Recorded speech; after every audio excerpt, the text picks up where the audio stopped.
We're good to go? Yep. Okay, good evening, everyone. My name is Steve Kleppen. I'm the Planning and Zoning Director from the City of Norwalk. Tonight is one of two presentations where we will be presenting the draft East Norwalk TOD plan. Emily Innes from Harriman Group, who is just waiting, she will be helping me out tonight. Also, there's several members of the Oversight Committee who are pictured here. We have Vanessa Valadrez, Diane Cece, Brian Baxendale, Stephanie Thomas, John Kites, and Judith Dominguez. There are two other members who are not with us tonight. That is John Pinto and Pam Parkington, who could not be with us. Perhaps we'll catch up with them later. So we're going to jump into the presentation. We're hoping it doesn't go longer than like 30 minutes, 40 minutes, and then we'll turn it over to questions and answers. You'll have the ability through the raise your hand function on the Zoom to raise your hand. Brian Baker, who is helping moderate, will call on you, unmute you, and allow you to ask your questions. And Emily or I will respond to those.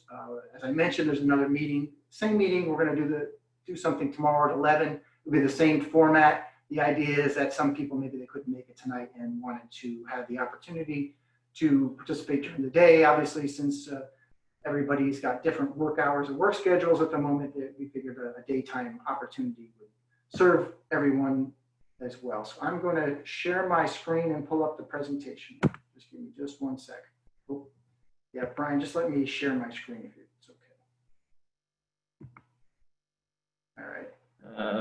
It's doing that thing where it is not letting me do that for you. Of course. Hold on 1 second. I don't think I've been on a Zoom meeting or some kind of meeting where there isn't some kind of technical difficulty, but just bear with us for a minute.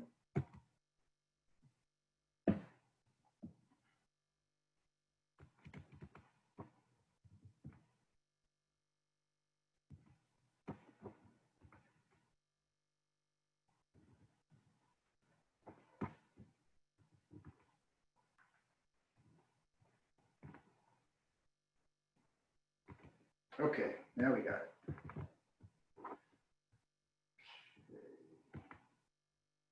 Okay, so we've been at this process for about 18 months now. Just to give a little bit background in case somebody's new to the process and where we're at. The city submitted a grant application to the State of Connecticut Office of Policy and Management, OPM, to look at TOD in and around the East Norwalk train station.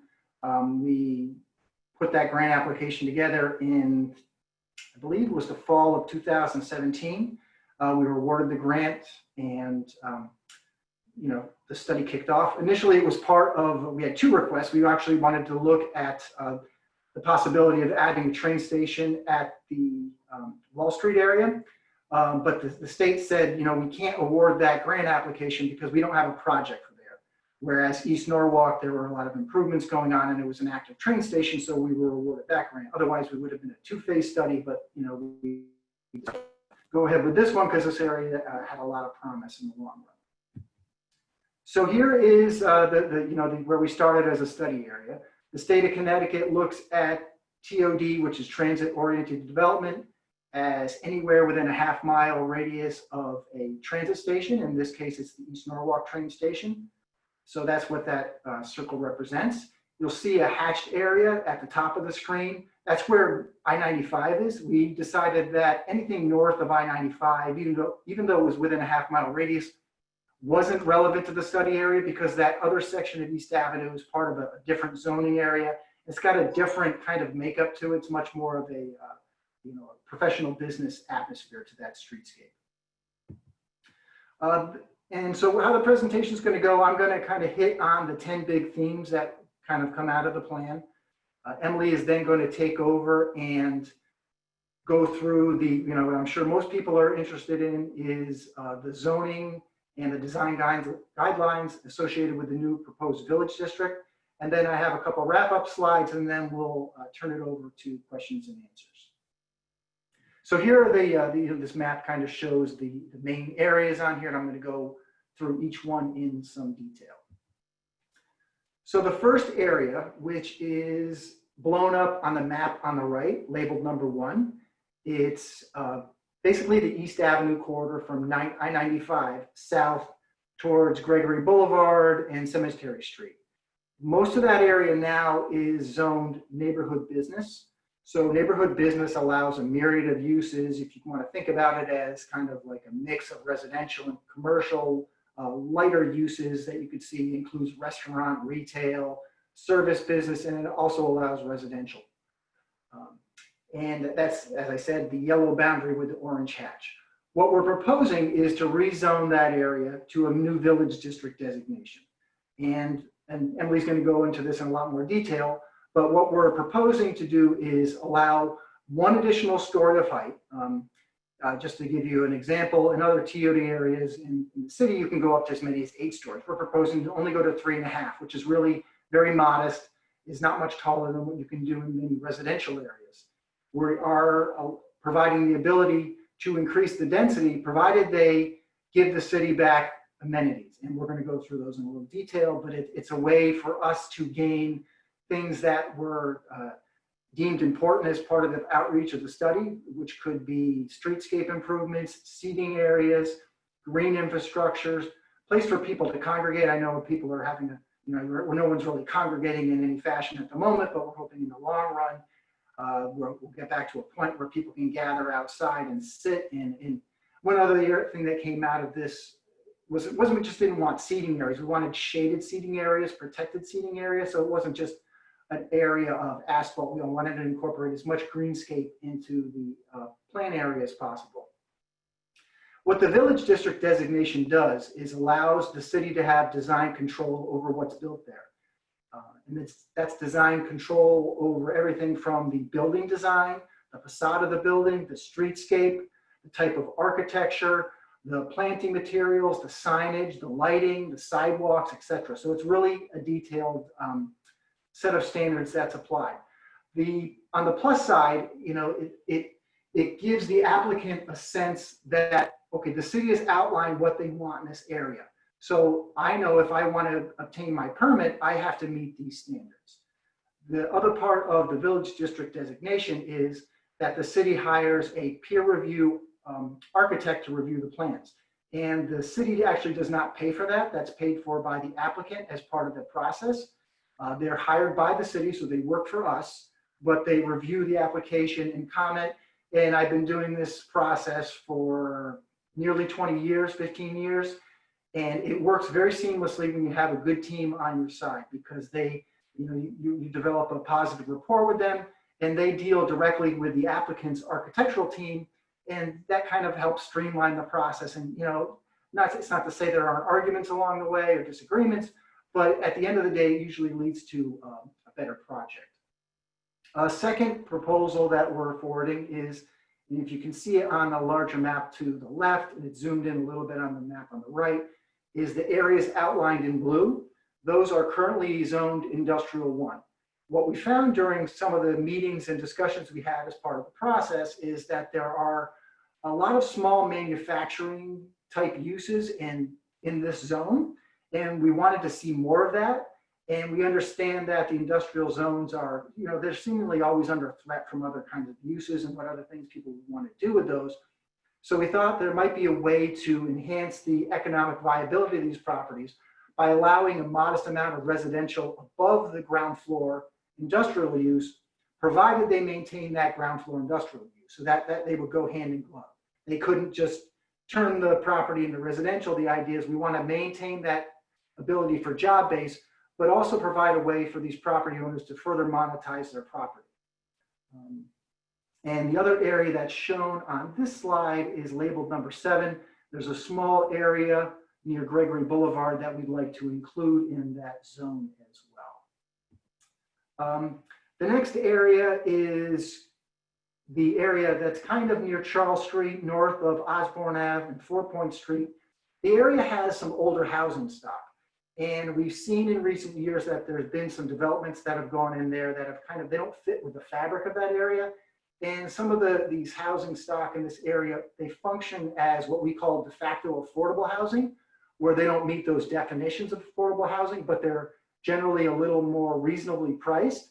And we'd like to see that maintained. So one thought we had was, could we explore a program similar to what they do in South Norwalk, where there's a facade improvement program, where there's a pool of money that is available to property owners at which they could fix up their properties, provided that they maintain those units. If they were to say knock it down in 2 years, they would have to return that money to the city, and those are, that's a deed restriction that goes with the property. So that's a program we'd like to explore. Another idea that came out of the study was the possibility of relocating the DPW garage. So that's the area number 3, that is on the left-hand image in I guess sort of the upper left part of that. Below that, number 4 is the WPCA plant. We are not proposing any changes to that whatsoever. We're just saying if there's a possible way to relocate that DPW garage, and we don't know where that would be, that's something the city could explore later on. There might be a better use for that property. It could be returned to a marine commercial use, could be a park, something like that, but it might be something for the city to look at in the long run. There are several areas labeled number 5. You'll see that scattered throughout the map. Those areas are currently zoned neighborhood business. We're proposing to recommend those be rezoned to residential zone use. It's one thing on some of these side streets, there's kind of a mishmash of uses where one property is a garage, the next property is a 2-family house, then there's a restaurant, then there's a house, and there's a garage. We'd like to pull the activity closer to the train station in the main corridor and pull it off of those side streets where the fabric in many of these areas are residential surrounding it. So we think it makes sense to consider that. It's important to note that if there are commercial properties in any of those properties, that use will be allowed to remain. They're grandfathered in. It's just if they convert it to residential use at a later date, they cannot go back to that commercial use. One comment and question that came up a lot during the public meetings we had is the use of eminent domain. There's absolutely no recommendation or consideration of eminent domain as part of this process, just to make that clear. The next area is the Liberty Square area. It's kind of it's a very unique and interesting part of the city. What we think would be a good use, and this has been recommended in past plans, is to establish a separate village district for this area. We're not proposing any increase in the allowed density or the height or any of the uses there, at least for now. What we're thinking is we'd like to establish a village district as a way to protect that area. We think that it's worthy of that, and there's going to be some changes that come post Walk Bridge, and that could dovetail nicely with that. Again, there's some additional areas that are currently zoned neighborhood business that we think should be residential. And one exciting thing that came out of the process, which I think will be a real win for the city in the long run, is an idea of creating this pedestrian promenade that can connect South Norwalk to East Norwalk. And it would run principally in front of Vets Park, where there's some residual land between where the park actually starts and the street. So what we'd like to do is explore the possibility of creating some different things to do there. So the images you see at the top of the screen show some ideas that were just kicked around. One of them is just a really broad walkway. There could be areas for seating, areas for congregating. One of the pictures shows these large outdoor gaming areas. There are other examples where they use exercise stations along the way. So it would be an idea for people to walk from East Norwalk to South Norwalk. They could take a bike or things like that. It could be a really nice amenity for the city. Getting towards the end, another area similar to Liberty Square is the Cove First Ave area. That's definitely got its own unique kind of vibe to it. And what we'd like to do is protect that as much as possible. So we thought the idea of establishing another village district there would be a way to do that without proposing any increase in height or increase in density. We think that's one of the areas that's really, has its own unique character, and want to make sure that's preserved going forward. The last slide for me in this section is here's some outline areas along Winfield Street that are currently zoned neighborhood business that we believe would be appropriate to get rezoned to residential. And these slides were put in as part, I did a discussion, I think it was a week ago, maybe it was 10 days ago, for the East Norwalk Neighborhood Association. So I just thought it would be helpful to share these with folks, just because I think there's a little bit of misunderstanding about the permitting process. So I'm just going to go through these very quickly. So there's really three types of zoning permits that are issued. The first permit's what's just a traditional zoning permit, often referred to as an over-the-counter permit. So basically that is, say you want to put in a pool, you come in with your plans, all the documentation's in order, you meet all the city standards, and then we can issue that permit right away. The second type of permit is a permit that goes to the zoning commission. That's called a site plan approval. That requires notification to neighbors when the plan is submitted to the city. The city has to look at such things as traffic, make sure it meets all the other bulk and height standards that are outlined in the regulations. The commission has the ability to hold a public hearing on a site plan application. But what's important to note is if a site plan application meets all the standards, that the city has to approve that application. They don't have any real leeway with that. But the traffic standard is a big one that does come up. The last one, which is the higher level of approval, is what's known as a special permit that automatically requires neighbor notification at two different points, requires a public hearing. And as you can see, there are 13 different standards that I've abbreviated there on the bottom. So some of those have some discretion built into those for the commission to consider. So they don't necessarily have to approve something. They have some leeway to say yes or no, I feel this is appropriate or not appropriate. And that'll come back into play later on when Emily's going through some of the zoning changes. A couple other types of actions that the commissions take that are relevant to the process we're going through tonight.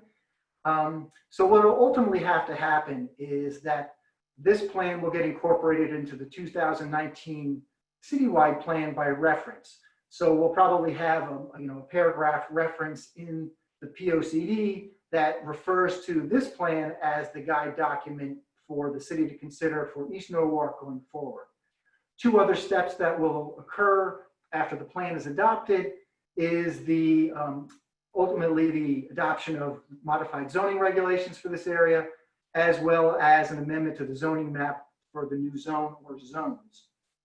And all three of those have their own separate public hearing process.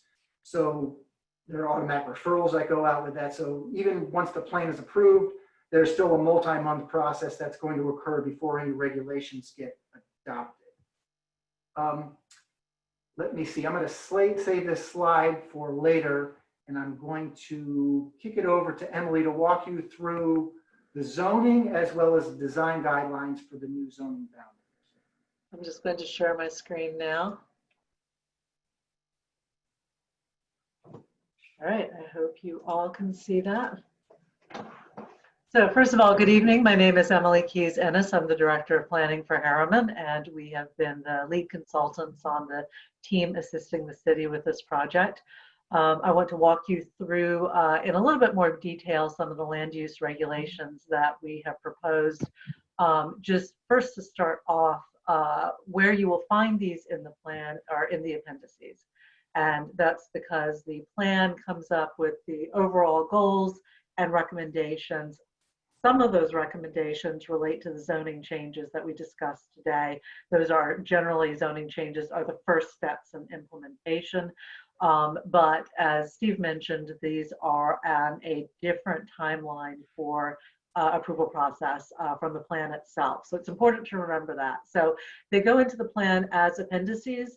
The assumption with any zoning or design guideline change is that during the approval process, there will be some minor modifications.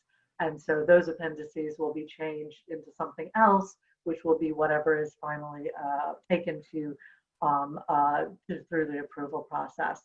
The other thing that I want to mention before we get started is as we looked at the recommendations that were coming out of the plan and at what this might mean, there's certain questions that we ask when we start to develop zoning recommendations. And first of all, it's what are the goals of the community. If you think about it, in my opinion, and the way I generally work with zoning, we try to codify those things that are important to the community so that the eventual built environment recognizes that. So number one is zoning is a method of controlling change. We all know that change comes to our communities. It can be drastic, such as the period of change that we are in now and how we think about our environment and our communities in terms of the pandemic. I think it's opened our eyes certainly to how gathering spaces and outdoor spaces and the ability to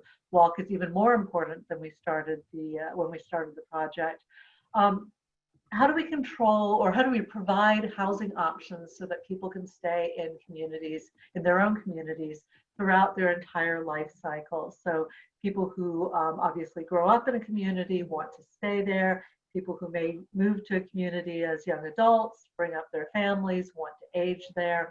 There are a variety of different ways that we can make it easier for people to stay in their communities. So thinking about housing types, what's there now, what's missing. The other thing too is, as we looked at it, they're very well established, as I'm sure you all know, well established residential neighborhoods in East Norwalk. And so as we thought about change over time, part of it was how do you set it up so that mixes of uses are clustered in certain areas so that the existing residential neighborhoods are protected from that change, that they remain the neighborhoods that we heard that people knew and loved. But at the same time, we're providing reasons and methods for people to leave their cars at home. So reasons would be, or methods would be the ability to walk or bike somewhere instead of taking their cars. And the reasons would be jobs, goods, services. What can we do to encourage people to be able to leave their houses and be able to walk or bike to something that they need?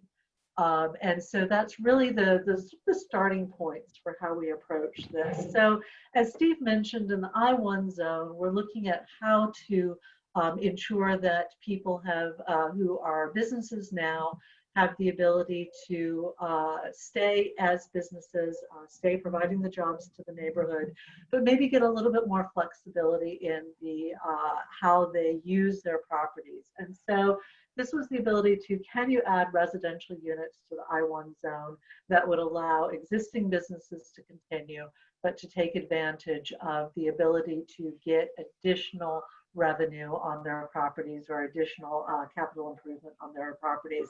So the key here is that the underlying industrial use must remain on the site in order for the residential units to come in. And we're not expecting a whole lot, because of that, we're not expecting a whole lot of residential units to come into the I-1 zone. It's more about creating that flexibility for people. So then the next piece that we wanted to start talking about is the village district that Steve mentioned. And to do this, there's a couple of different ways to develop zoning. We kind of use all of these in different pieces. But one of the things that we do is initially is we do fit studies, and fit studies will take selected parcels throughout an area. We call those parcels susceptible to change, in that they may have a use that's not appropriate for what we're thinking of going forward. It might be an underutilized site. Sometimes it's a vacant site. Sometimes it's a cluster of vacant sites or vacant buildings. Sometimes it's a property owner who's come to us and said, I'd like my site to be tested as part of the planning process. So in this case, I'm going to show you one of the sites that we tested and how we used that to test the zoning and the things that we were thinking about, and then walking through some of the implications. So this site here is bounded by Winfield Street, Gregory Boulevard swinging around the corner, and then East Avenue here. And we did two scenarios on this site. We called it the Winfield site for the purposes of this discussion. You can see this first scenario here. There's a range of buildings. There's a 3.5-story building here, 2.5-story building there, and two or 2.5 down in this area. See the location on it in here. And then you see the specification applicability of amenities. And that's what Steve referred to earlier when he was talking about if we allow an extra story of height, what does the community get out of this? And so the idea becomes, what can actually occur on the site, what amenities would fit along with the development, and what does that mean in terms of the height, in terms of the floor area ratio, which is a ratio of the building square footage to the size of the lot. What's the building coverage, which is the amount of structure on top of the lot. And also, as we look at the number of dwelling units allowed, what are the different ranges that you might see? So we tested this for this first scenario, and then the second scenario. And if you look, I'm going to flip back really quickly. Help. Just a second. I've been using a different format the last 2 meetings. So you'll see this, see the development strategy here with the brightly colored boxes. And then you note that right in here, this has changed a little bit. So that means that this scenario has changed. It's got a few more dwelling units than scenario 1 did. So again, you can see that with these check marks, we're determining that these amenities would fit on the site, but something like public parking, for example, wouldn't. And as I take you through the rest of the zoning, you'll see how these flow through into how we're thinking about the zoning. I should stop and say that naturally fit studies are not actual projects that are going to happen. They're merely a 3D test of what can fit on a site under certain rules and conditions. And we tend to vary those rules and conditions to see what happens. So these are the ones that made it in. We also wanted to show people what it could look like. So again, here's the original site here. You remember the red and yellow versions. Those colors indicate the different types of land uses. We use red for commercial. You'll have seen that on the ground floor, and yellow for residential on the upper floors. This is how something like that could look, and the relationship of the buildings to the streets, sort of from an aerial perspective here, calling out the height of the buildings and the types of amenities we were looking at the time that we created these drawings. And then down here in the lower left is a street view of the area, so that you can see from a pedestrian's eye how the scale of the buildings would relate to the street. You get a sense of the trees, the sidewalks being widened here, the trees being added, and then looking back over here, seeing crosswalks coming in, the ability to put cafe seating. So really it's taking those 3D models and then trying to figure out what does that mean in terms of the environment that's experienced by the public. We often call that the public realm, which is that area that people can either experience by walking down or see visually. So in many cases, the public realm is actually private property, but it's considered public realm because you can see onto it from where you are. So this is how this starts to feed in. So for the proposed East Norwalk Village TOD zone, it is based on the existing neighborhood business district. So we looked at the uses, we looked at the dimensional standards, and we started thinking about, so what would we need to tweak to try and incorporate some of these amenities, to try and think about a balance of development in terms of amount of commercial usage, amount of residential units coming in, and the amenities that we heard that people were interested in. We also want to make sure that there is an economic incentive to redevelop underutilized properties or reuse existing buildings. That's important, because if you don't create that, then you can change all the zoning you want, but nothing will happen. As Steve mentioned, this adds a story and a little bit of an increase in the number of dwelling units, and that increase in the number of dwelling units is tied to the level of amenities. Talk about the point system in a few minutes. It does require commercial uses on the ground floor, and that is to create activity at the street level. It's again to reinforce that pedestrian environment, provide the goods, services, and jobs. And commercial uses can, of course, be retail, restaurant, office. They can also be things like makerspace, experiential retail, which could be a yoga studio that also sells products. Public amenities on pedestrian comfort and safety were key. It is not, East Avenue is not a great environment for pedestrians at the moment. And we wanted to make sure that people were comfortable moving from the neighborhoods to East Avenue, and then from East Avenue to the train station. And then requiring that all development adhere to the proposed design guidelines. We'll go through those as well. So among the land use recommendations, you can see this circle here with, which is just a general walk radius. And then you see these yellow lines along here. The zoning defines those, where those yellow lines are is where the active uses need to be, those ground floor commercial unit uses that we talked about. That means that we're really concentrating the pedestrian activity and amenities along East Avenue and the corners of the intersecting streets. You see that means, as I mentioned earlier, we're leaving the residential neighborhoods untouched. So it's only this zoning really only focuses on East Avenue and the intersection of those streets. And those intersections create what we call mini gateways. So a gateway is the transition from one area to the other. So in this case, if you think of those corners as being transitions from East Avenue into the neighborhoods or the neighborhoods into East Avenue, we want people to feel like they're coming into the village center.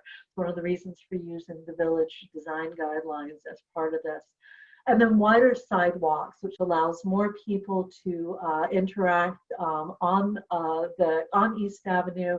It allows for cafe seating at certain points. We've integrated the idea of public plazas in as some of the amenities, really creating that strong pedestrian environment in the area. So a couple of things that we did do is we did add some uses to the area. Government agencies, makerspaces I mentioned earlier, artist workspaces, cultural arts and entertainment. These are all uses that are appropriate for village centers. Government agencies do act as straws. The others are newer uses. So we didn't used to see makerspaces 5 or 10 years ago, but they create that activity that bring people to an area. So they're smaller draws. We also removed some uses. So the neighborhood business allowed single and two family dwellings. That's not really appropriate for East Avenue as we're envisioning it. There's no marina because there's no water access. And we took off-street parking facilities from there. Obviously, if there's an accessory parking, that's one thing, but there can't be a dedicated off-street parking facility on East Avenue. We also built in incentives to preserve and do adaptive reuse of historic buildings. Historic buildings are really critical for the as reminders of how the community developed, as contributors to a sense of place, a sense of community identity. So we wanted to make sure that we were not creating any incentives to remove historic buildings. So they may receive dimensional waivers because as historic buildings built in many cases before zoning came in, most historic buildings tend to be non-conforming, so we didn't want that to be a problem. And we didn't want there to be restrictions in the way of active reuse. So things like the certain requirements for outdoor space and limitations aren't necessarily practical on non-conforming lots. We also have multifamily, which will require a special permit at 10 units or more. And we are requiring that multifamilies provide both bicycle storage and electric vehicle charging on site. And that was not something that was originally required. So before they even start on the other requirements for a special permit, we have to have those two items in there. So let me talk a little bit about the dimensional standards here. The as of right is 35 feet or 2.5 stories. We're proposing that a special permit would allow up to 45 feet and 3.5 stories with 15 amenity points. I should stop here and say that the points are still up for discussion. That's something that's likely to be hammered out in the actual approval process. What we tried to do was give a framework for the points and for the amenities that would be tied to them, understanding that there would still need to be conversations at the approval level to finalize those. So you can go up to 45 feet, 3.5 stories for both 15 and 20 amenity points.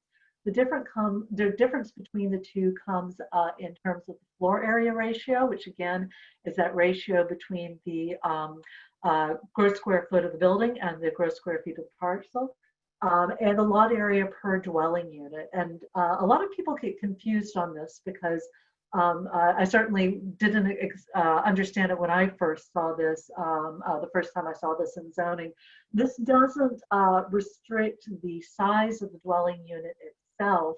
It's really saying if you have X amount of square feet of a parcel size, then you can have Y number of units based on this ratio of lot area in terms of square feet per dwelling unit. And so what we did to make it a little easier to think about is we translated it to what that would be per acre. So the as of right is 26 units per acre. That's one dwelling unit per 1,650 square feet. For the 15 points, it would be 42 units per acre, and for the 20 points, it would be 52 units per acre. Now, this sounds like an awful lot, but there's more than just this limiting the number of units that can happen on a site. So that's just saying I have a parcel of this size, I make the calculation, this is the number of units I can have. But remembering there's a couple of other things in the zoning that has to happen. So first of all, your parcel shape very much determines how your building is going to fit on the parcel. So thinking about that is important. The maximum building coverage, which is 80%, sidewalk width, and the other public amenities, all these start to eat into the ground floor space of any building. The required ground floor commercial uses. So for example, if you have a 2.5-story building, that means the ground floor takes up 1 story that's no longer available for dwelling units. It's the 1.5 stories, or if you have a 3.5 story, it's 2.5 stories that allow for residential units. The required on-site parking, and then of course market demand. You can't always build to a maximum because there's no demand for it. So all of these factors work together, and I wanted to show you based on the scenarios that we looked at earlier what that means. So if you think back to those first slides where I had the range at the as of right, the 1 unit per 1,035 square feet and the 1 unit per 825 square feet, you could have a range of between 69 and 138 maximum units based on those. However, based on the fit studies, you get approximately 51 units, and that's actually at a lower density than the as of right units, and that's because of how the other factors play into each other. Scenario 2, which is a little bit larger, could have had a maximum of 77 to 155 based solely on the mathematical calculation.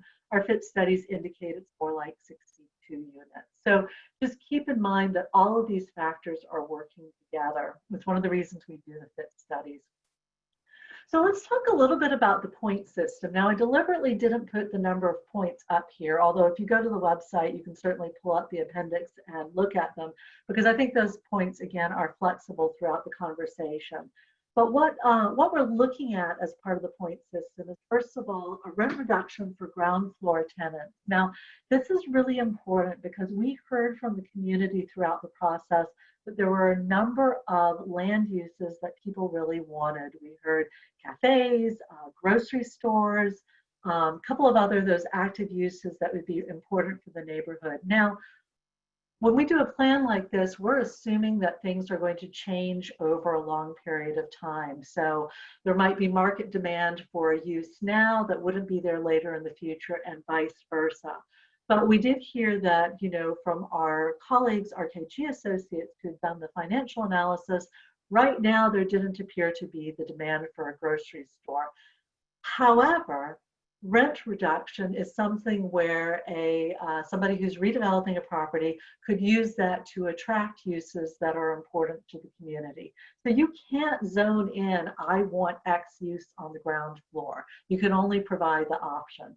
But something like a rent reduction in conjunction with a marketing program to bring in different uses could be really important. So we put points in for that.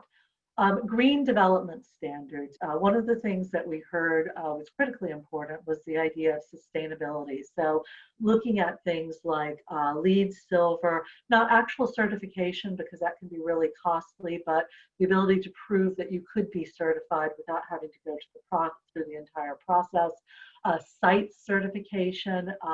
We looked at home, which helps deal with passive home, but it didn't apply to multi-use buildings.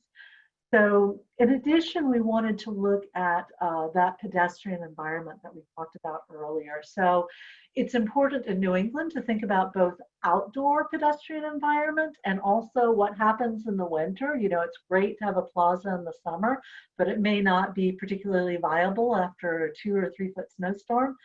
So we wanted to give options for both indoor and outdoor pedestrian environments. And what you see here with this little asterisk over to the side is that these are required, these are options for required components. So it's not enough to just put a couple of chairs in a lobby of the building and call that pedestrian seating. We set up minimum and maximum requirements, and then we required that a combination of these elements be put together for either the indoor pedestrian seating or the outdoor pedestrian plaza. In some cases, especially these lower ones, the shaded public seating, the community garden, these things would only be provided in an outdoor pedestrian plaza. And we assign point ratios for each of those. And then finally, the ability to have public parking. So that once somebody has created their building and their uses and they have enough parking for those uses, parking that's left over that is available to the public, or parking that can be shared across uses, maybe 2 parcels next to each other.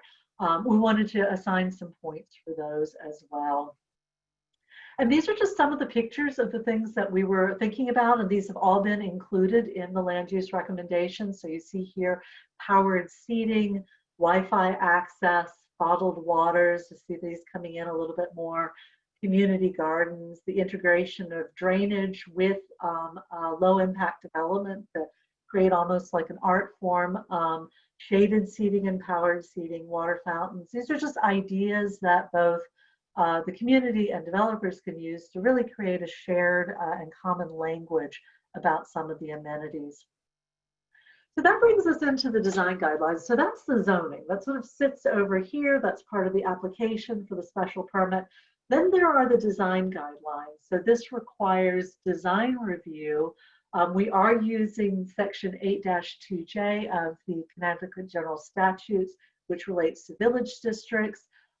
They do require review by a professional, architect, landscape architect, certified planner. All are qualified to review the applicability of design guidelines.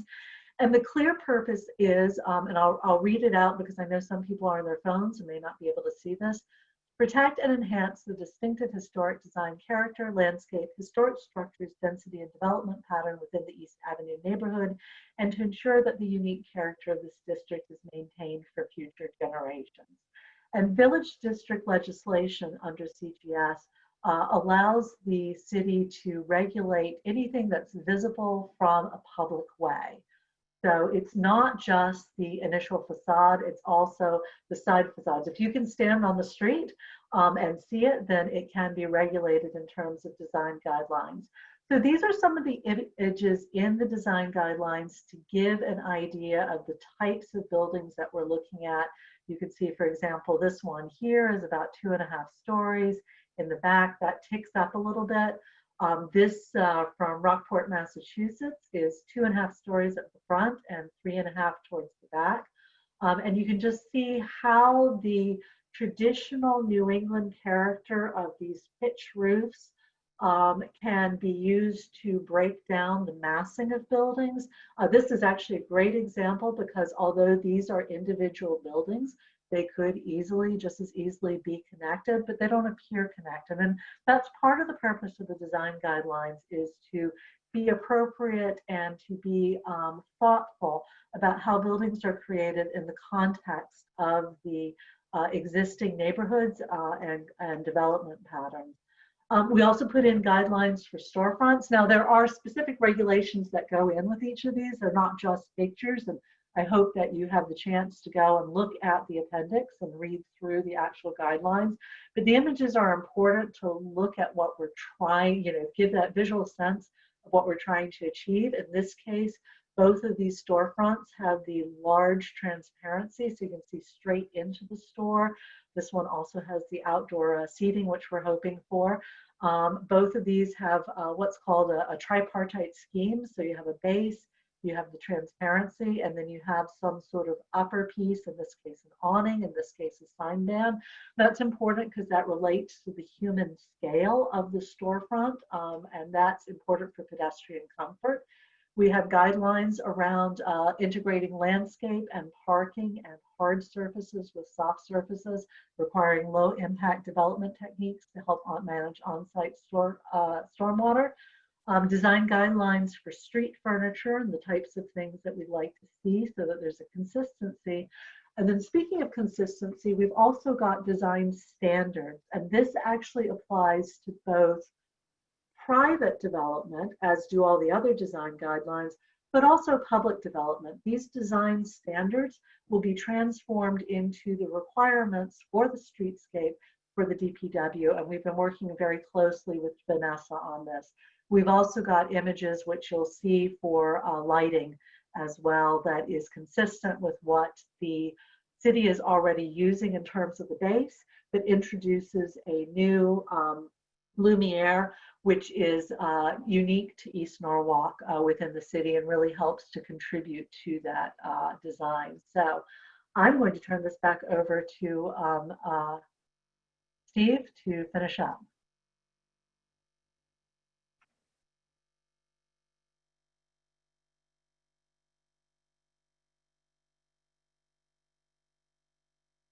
Steve, you're on mute.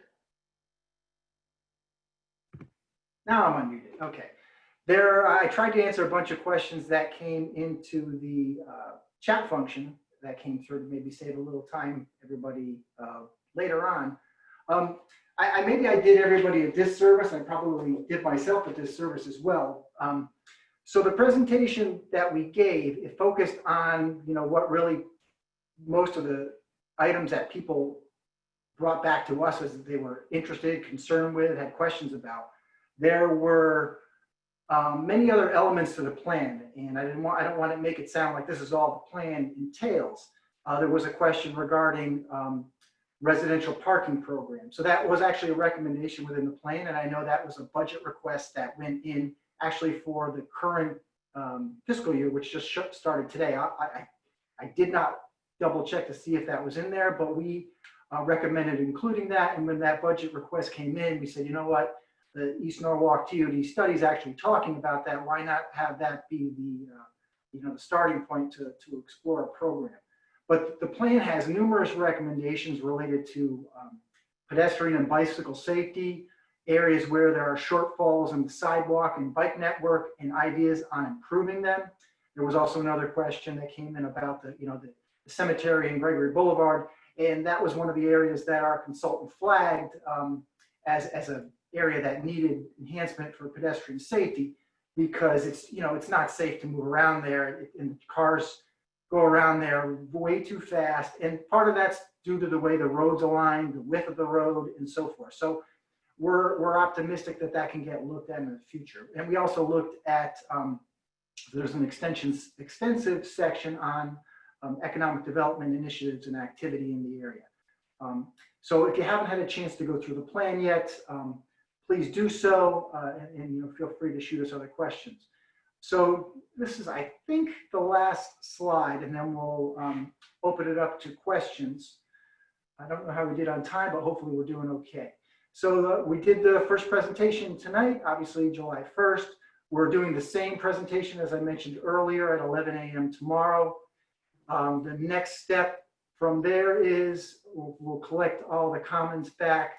Ultimately, the Planning Commission, as I mentioned earlier, is going to have to amend the Plan of Conservation Development, which we call the citywide plan.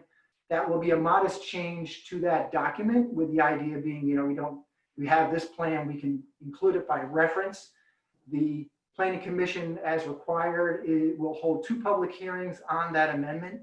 I believe the first one will occur at their normal August meeting, which escapes me at the moment, so we'll have to also schedule a second meeting. We will also refer that plan out to the Common Council through the Planning Committee of Council, and they also have the ability to hold a public hearing.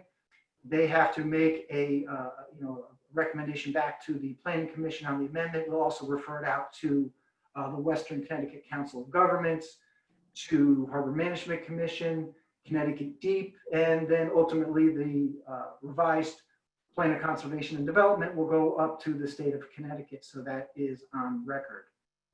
And as I mentioned, the last couple steps, which kind of we may start at the tail end of that approval process, is that the zoning regulations and the design guidelines need to get approved by the zoning commission. And what Emily went through and very well provides, a really solid base for us to work from. There will obviously be changes that come forward based on tonight's meeting and tomorrow's meeting. We actually had one of the committee members sent us some ideas today on the amenity schedule. And one thing I stress to, whenever I've done this presentation and also to the committee members is the amenity schedule, we know is not the final product. We like the direction it's going and think that the point system is something measurable, where other examples we've seen are a little more difficult to obtain and a little more open-ended, whereas the point system provides some certainty. But the individual points that are proposed right now can be amended.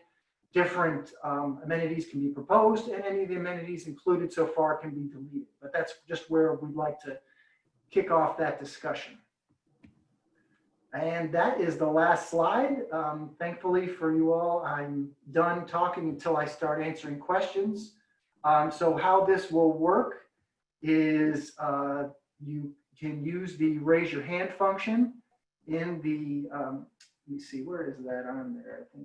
I don't have that ability since I'm talking, but there's a wave your hand function. Brian, if you know where it is, please chime in.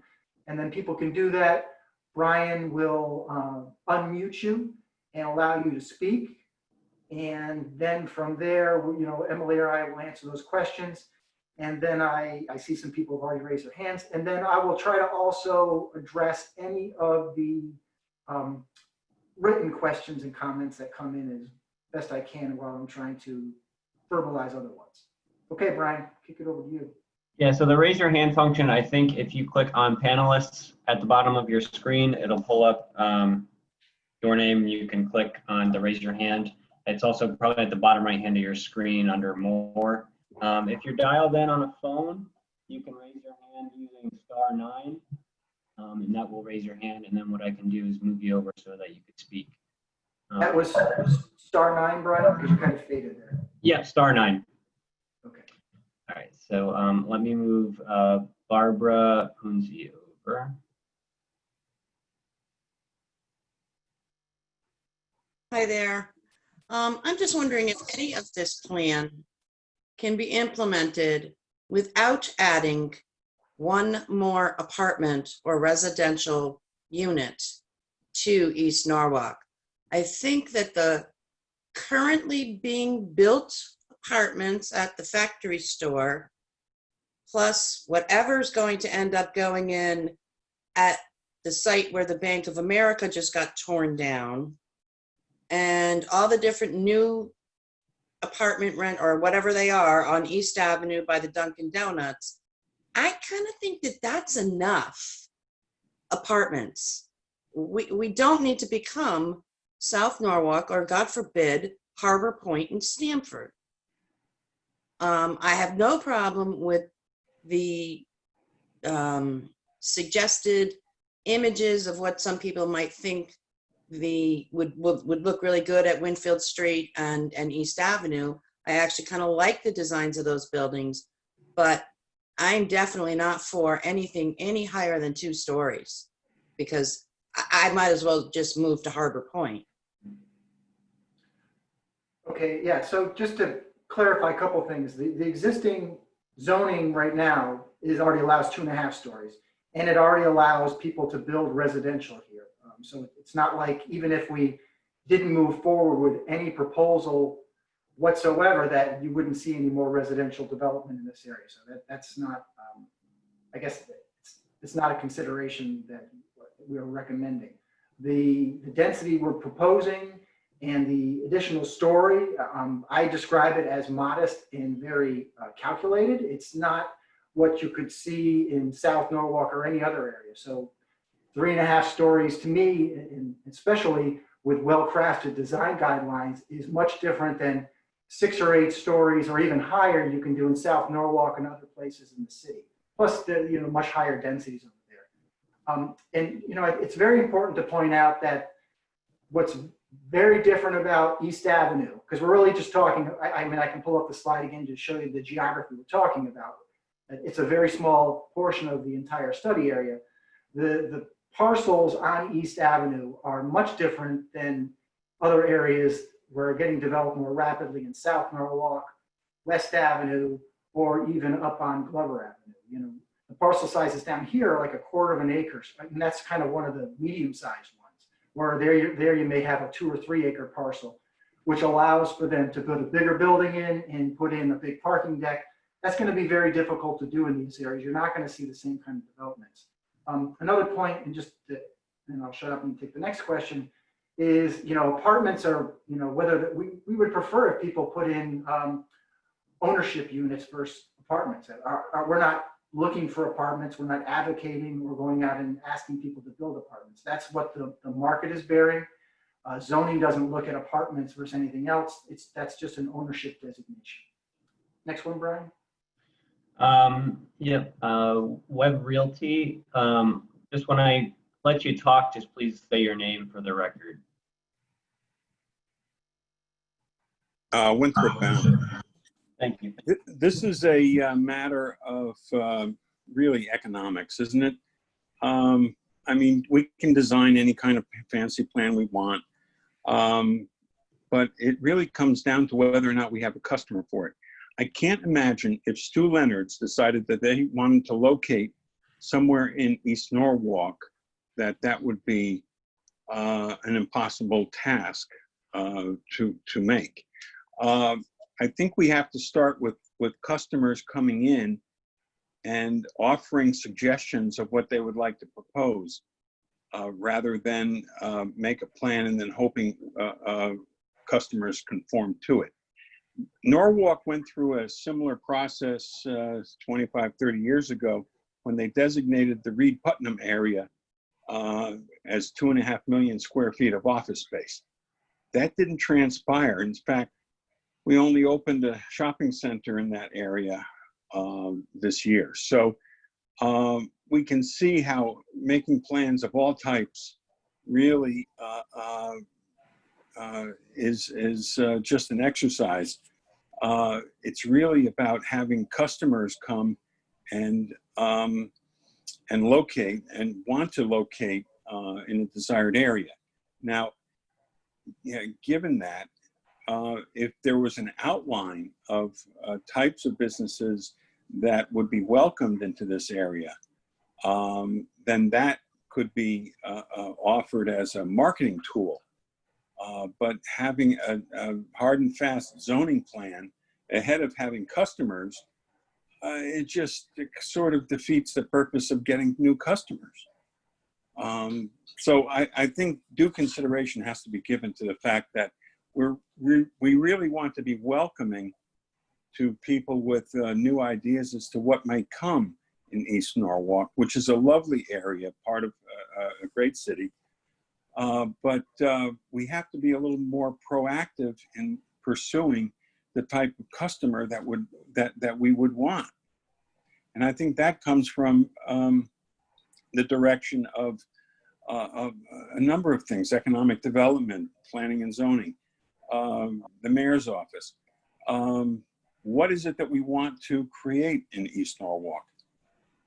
Having said that, creating a set of zoning plans, I think, is premature. Thank you. Sure, I can address that a little bit. So what we try to do, so right now the zone, as I mentioned, for the new village district is NB. So that allows a whole myriad of uses. If you hadn't had a chance yet, please take a look at the appendix.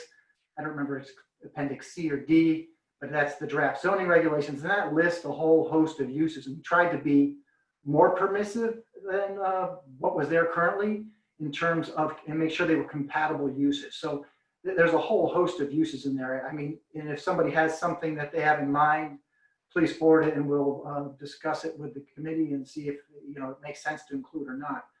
And the plan does recommend that there be economic outreach on the city's behalf in terms of trying to recruit businesses, attract the right types of businesses that are going on there. So that's something else to, if you haven't taken a look at that yet, please take a look at that section as well.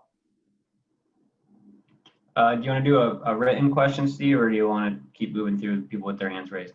You know what,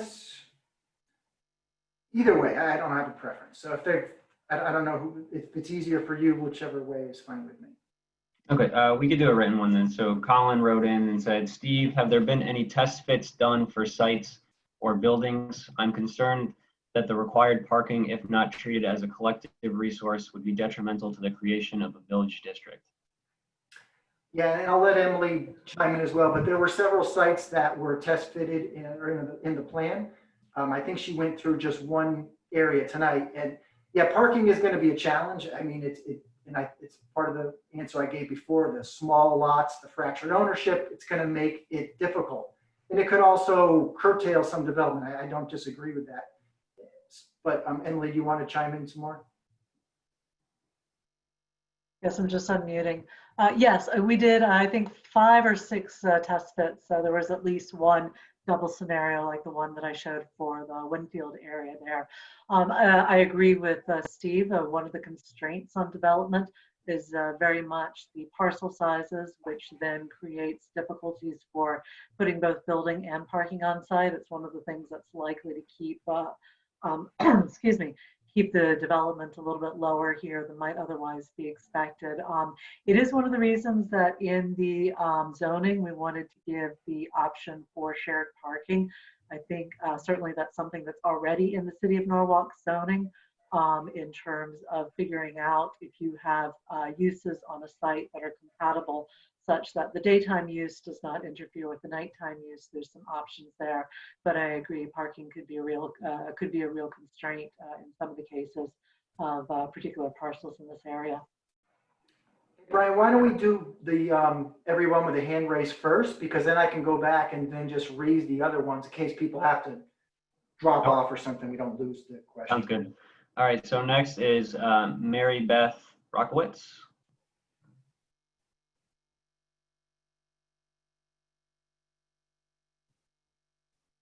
She's muted. Hello. No, I just opened up. This is James Mitchell. James Mitchell and Mary Beth Roskowitz, both residents here in Norwalk. Thank you. We Platt Street, and we are extremely interested in all things numerical about parking. You've talked about parking. Parking is obviously a big issue for many, many people. And having lived in this area for as long as my wife's family has, and now myself, we see this as already maximized in various streets and locales to such the point where it's sort of it's a problem. And now I'm understanding from what I've heard, Steve, I've heard you mention a certain figure, and I've seen it in writing where there's an expectancy of 1.3 parking spaces for every developed unit of housing. I don't know where that number came from, but I heard you mention it one time, and I believe I've seen it written. And I would like to really understand that mathematical premise such that you building, let's say 1,300 additional units that don't exist now, that's, 1,600 some odd cars that would be naturally expected at the 1.3 cars per unit level. And that's a lot of cars. We have already got a lot of problems with cars, and I'm trying to be very realistic and very, understand where these come from and the analyses that are made when the people who are designing the various things that they can get permits to build have an expectancy to build a certain amount of parking associated with whatever the usage of that is, whether it be residences or storefronts or open space, whatever the mathematical formula is. I would like to know how East Norwalk could possibly absorb an additional some 1,000 to 2,000 more cars, given the way that we're increasing our flow through of cars and trucks that can pass through East Norwalk with the the transportation development plans that I've seen. And it seems like we're really building a problem just on sheer volume of cars, if nothing else. That alone is my question.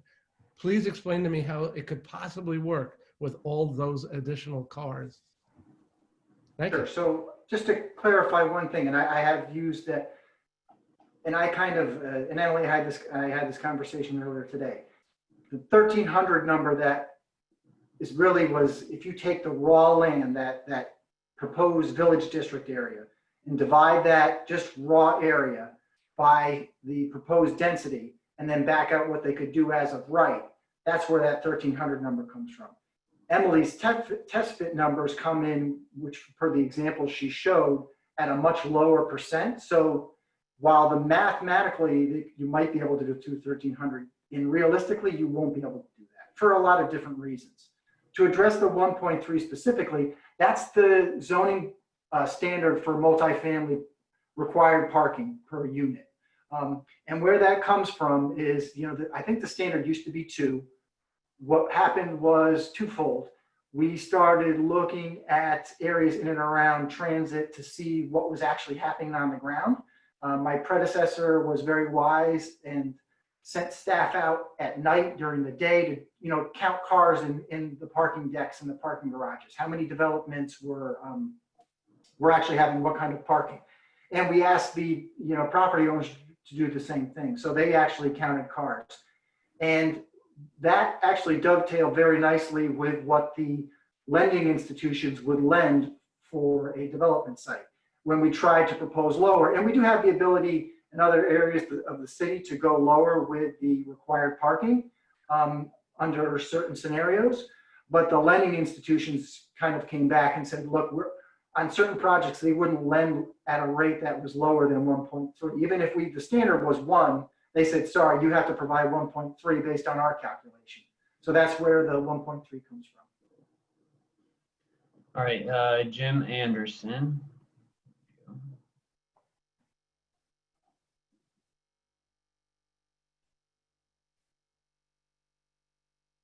Yes, Jim Anderson here. I live just outside that diameter. And Steve, you and I spoke on, I'm also on the business association, but I'm speaking as a resident tonight. The 2 properties that I know, and I know, again, you addressed this and some of the answers already been made. My concern about the number of rentals, for instance, where the Bank of America was at 17 units in that triangular spot, surrounded by single-family homes. The number of cars and whatever, and I know you can't address that. That's outside and that's a different discussion, maybe a different zoning board. The same thing with the Wells Fargo area at Mill Pond. I don't know a number on that. That's way a lot for me, anyhow. And I believe Barbara mentioned that, my neighbor and several people. Inside the unit, again, I have the concern of, and again, Steve and I mentioned this to you, as far as the rental as opposed to a owner purchased or condominium. And I am not looking for a business myself. I am a property manager. I'm not actually looking to retire.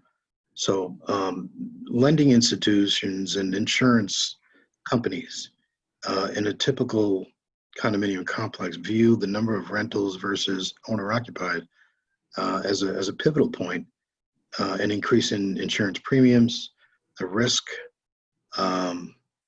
Lending institutions will not, and I think you addressed this too with the 1.3 parking, but that's just parking. Developers have one thing in mind. They just want to make as much money as they can in whatever land's given to them, given whatever the zoning restrictions. They don't live here. East Norwalk is a quaint coastal community.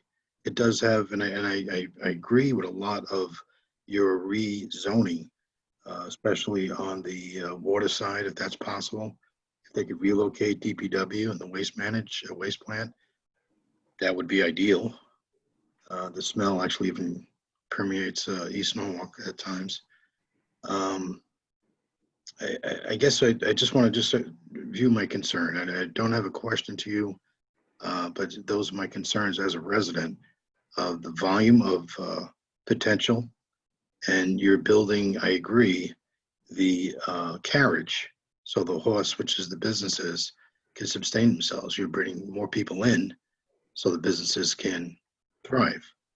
But what that does to the rest of the community, the single family homes, and even the two-family homes, more volume, more people, more congestion, more taxing on the infrastructure of East Norwalk, the electrical, the water, sewer, and the roads themselves. And I guess I'll leave it at that. And I appreciate you hearing me. Sure, yeah, and as I mentioned, we're not seeking out rental apartments. It's not what we're proposing. Our decision to recommend adding the density in the dwelling units that we're proposing is based on a formula that can help revitalize the areas. We're not seeking rental apartments. If everybody did condos, terrific. That's great, but we don't. From a zoning standpoint, we don't look at rental versus condominium. That's not our bailiwick. All right. So again, if anyone's dialed in on the phone and you would like to raise your hand, just use *9, and that will allow you to raise your hand. Moving on, Sarah, if you could just say your last name. Over. Hi, sorry about that. I think it's getting an echo. Sorry about that. So this is Sarah, and it's Sarah Hunter. And although I'm on the East Norwalk Neighborhood Association board, I'm asking this question just as a resident. Looking at the plan, and it talks about how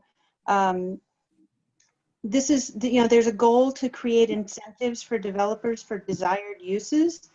And what I'm assuming there is that when we say incentives to the developers to give us desired uses, two things about that. One, the incentives I'm assuming are things like tax breaks or maybe giving them extra height or whatever that is.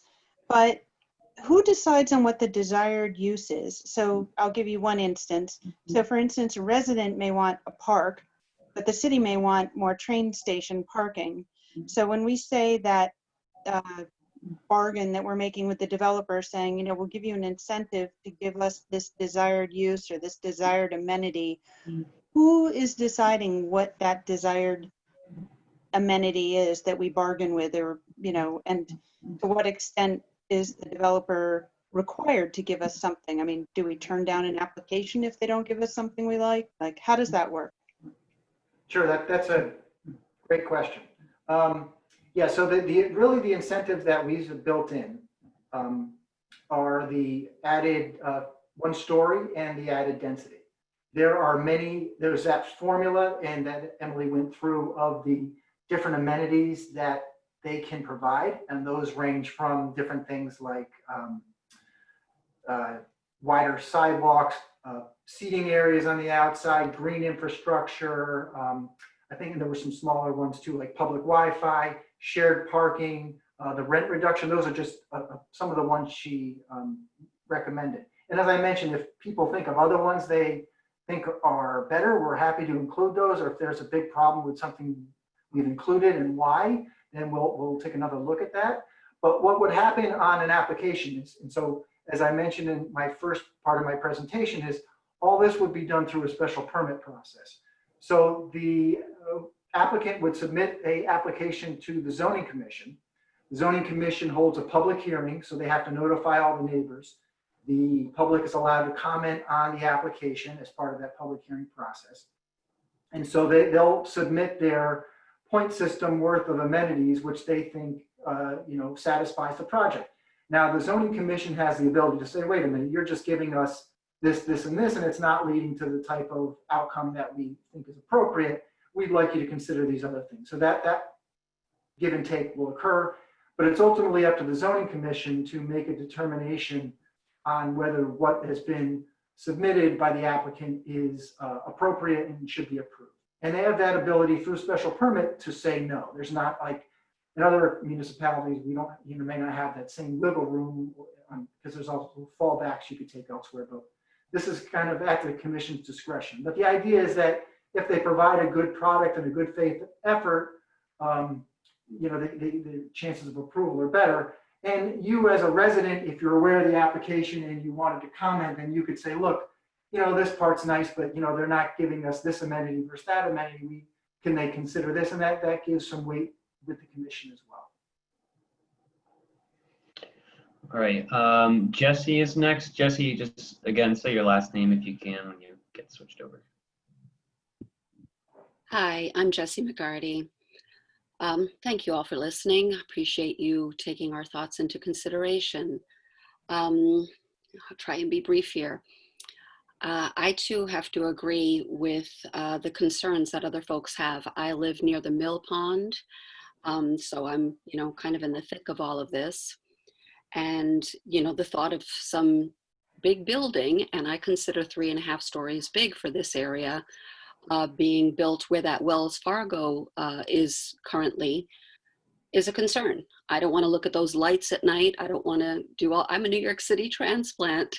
And the reason I moved to East Norwalk and why so many people love it here is that we do have that cozy New England feel. It's a beach area, and that's why folks really love this area, from what I've heard from everyone. And right now, the traffic is a huge concern for a lot of people. For those that live closer to the beach, just getting to 95 can be a nightmare for the summer months. It takes forever. Folks heading to and fro. So thought of adding apartments and a lot more residences here, never mind, more businesses, is a worry. Never mind schools that are already suffering at this point. I can't imagine how we could support the children and I know you're saying in apartments, a lot of times we've heard, oh, not so many kids will move here. Yeah, they will, or, oh, those people won't really need cars.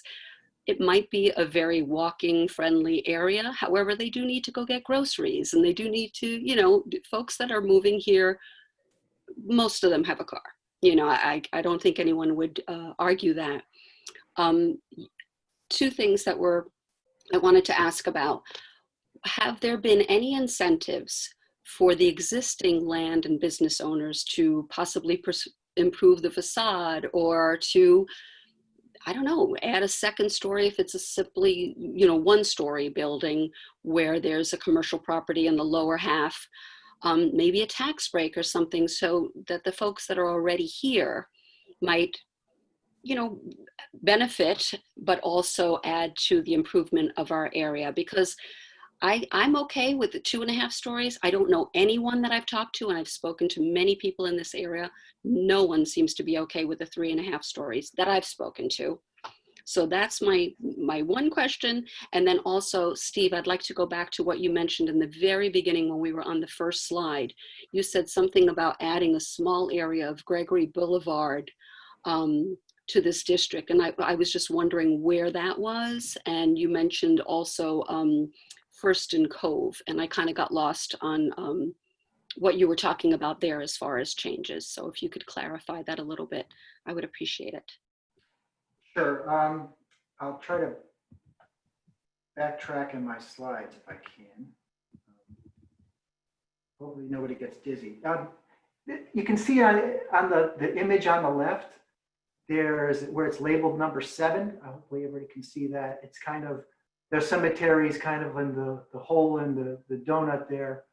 And it's to the right of that. There's 2 parcels, and I can't remember off the top of my head what they're used for now. One of them, I think, is residential. Kind of one of the things we were thinking about was if you include those as part of the new village district, you kind of can use the cemetery as like it's kind of like a centerpiece to that. So that's kind of what the concept there was. And Emily, I don't know if you want to expand on, I mean, there were some reasons why, 2.5 stories just doesn't work from a standpoint of that. Since they can do that now, no one's doing it. I'm not aware of any programs the city put in for incentives for somebody to improve their property now, at least in this area, not that I've seen. Yeah, I'm happy to jump in on that, Steve. I think the point that 2.5 stories are already allowed and nobody's building 2.5 stories is part of the thinking that goes into that. So the idea was an additional story might create that incentive for some rehabilitation, redevelopment of some of the properties in the area. And that's really where that played in. You know, we did hear concerns about how 3.5 stories feels. I did myself and my colleagues have taken tours through the neighborhood. We found some existing 3.5 stories already, so there was precedent for it. And so, you know, it felt more comfortable topping that incentive off at just a single story increase. I think we had some internal discussions of what about, you know, if you're going to do 3.5, do you go to 4? I think there was maybe even one vote for 4.5 and decided that really that did not make sense in this area, but 3.5 seemed reasonable. But we do understand concerns about that. It's one of the reasons we did the fit studies. And one of the reasons we did those illustrative images was partly to show people who would be reading the plan what that could look like, but also partly from our own perspective to see, would this really work? And so that's why we stopped at 3.5 stories. All right, so we have 4 hands raised. So let's take those 4, Brian, and because there's 26 questions I seen written. And I don't want, I mean, we can't be here till, 3 hands raised, okay. So we'll do those 3 and then we'll go to the written and then we'll see where we're at in, you know, as we get closer to 8:30 or so. All right. So Diana Waller. Hi, Diana Waller. I live on 4th Street. Can you guys hear me? Yep. Yep. Okay. So I'm just going to echo basically what everyone else said. I am not, you know, I work off Southfield. I'm watching those buildings go up in Stamford.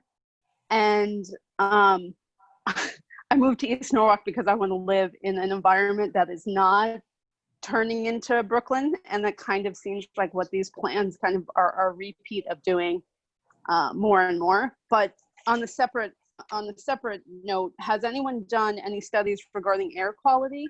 Bringing in all those extra cars. I know Westcog has a plan for us, and we're cutting down trees like popcorn over here. So, and that in Westcog's plan, we're supposed to have, Norwalk is lacking desperately in greenery. So that's a 2-point thing. I mean, we have horrible traffic now. So we're bringing all those extra cars, all those people to the beach, all those people down the side streets where the residents live, and we're cutting down the trees, and we are talking about adding, you know, hundreds, you know, up to 100, maybe more building residents, and we're next to 95. So where's the air quality standards in all of these? I mean, has anyone done that study? No, so that really wasn't part of the work program. So Southfield and Stanford, you know, that the scale, it's not comparable to what we're proposing. One thing, you know, if you, I don't have, you know, to save time, I don't need to do this for you, but if you pull up just a Google aerial image of the study area and look at the amount of green space that's on East Avenue now from that, you know, the area we're proposing to rezone, and you're going to find very little of it. So we think that, you know, and I'm guessing a lot of that stormwater infrastructure is minimal to none in many of these sites. So what we're proposing will vastly improve some of these things in terms of adding greenery, adding shade, adding water quality features, which it protects Long Island Sound, helps reduce heat island effect, and you know, trees reduce pollutant runoff, pollutant air emissions. So I think that, you know, we'll accomplish some of those goals through just the requirements of the site plans. All right, moving on to Joe. Joe, if you could just say your last name when you get moved over.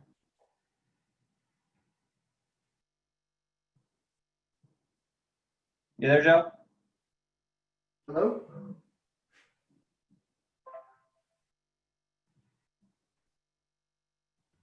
All right. Move on. You lose Joe? Yeah.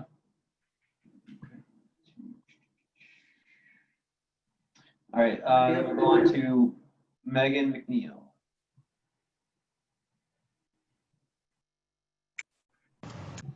Hi, this is Megan McNeil. I'm on the board of ENNA, but I've just got a private question. I'm wondering if any affordable housing regulations come into play as new developments or buildings or multifamilies or anything are built within this zone or anywhere else, really.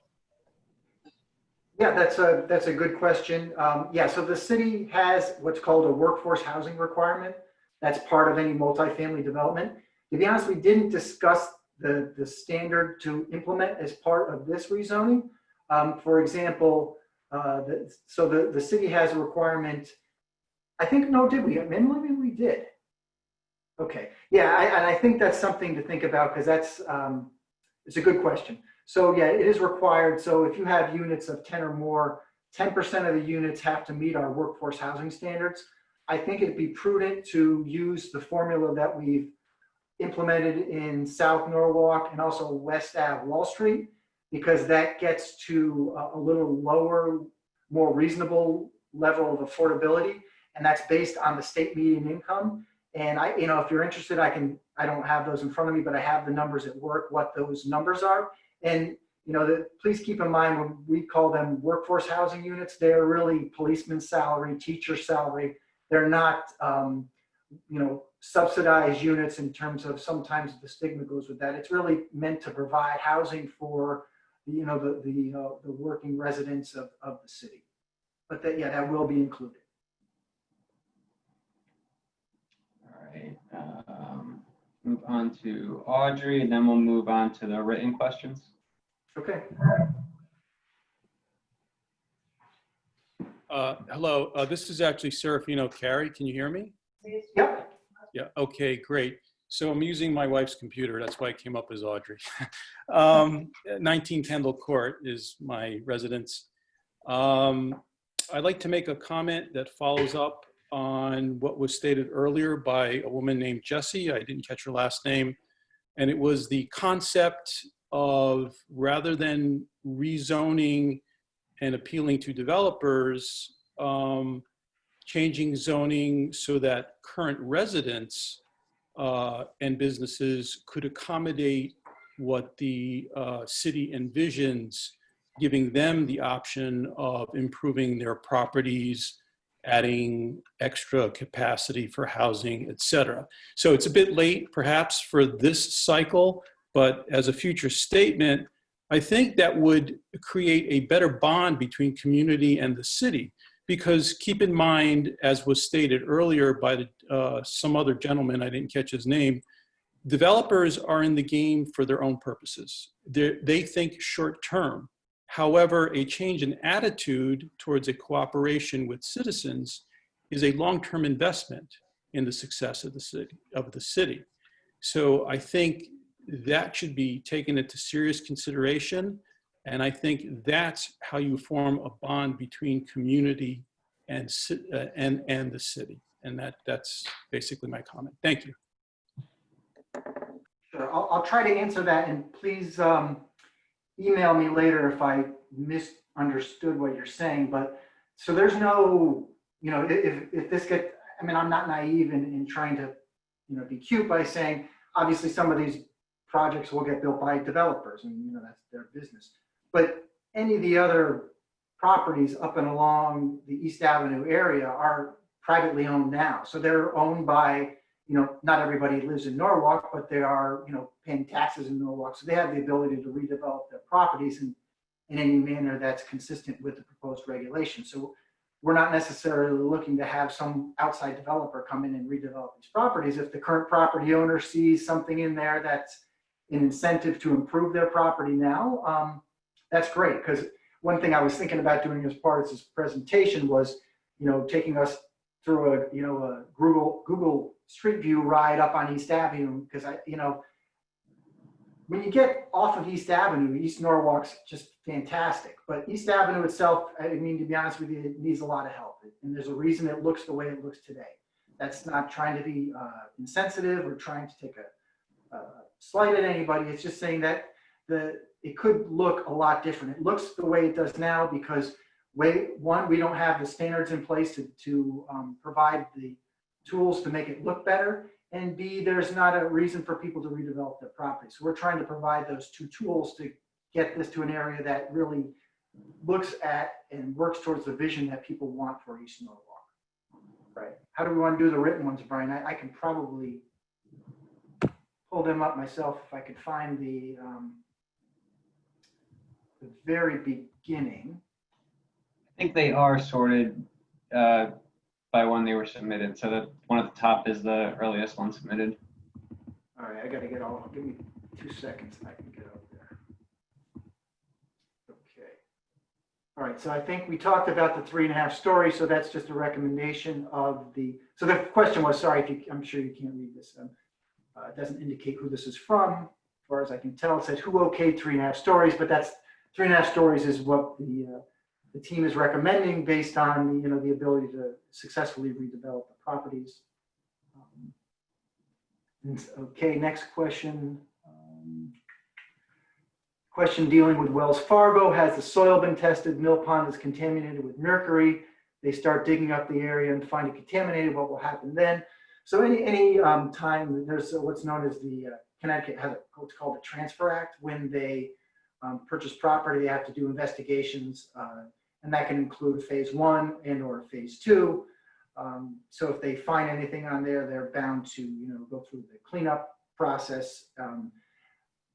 Furthermore, I'm sure if they're under construction and they start finding something, they'll have to stop and mitigate any environmental issues that pop up.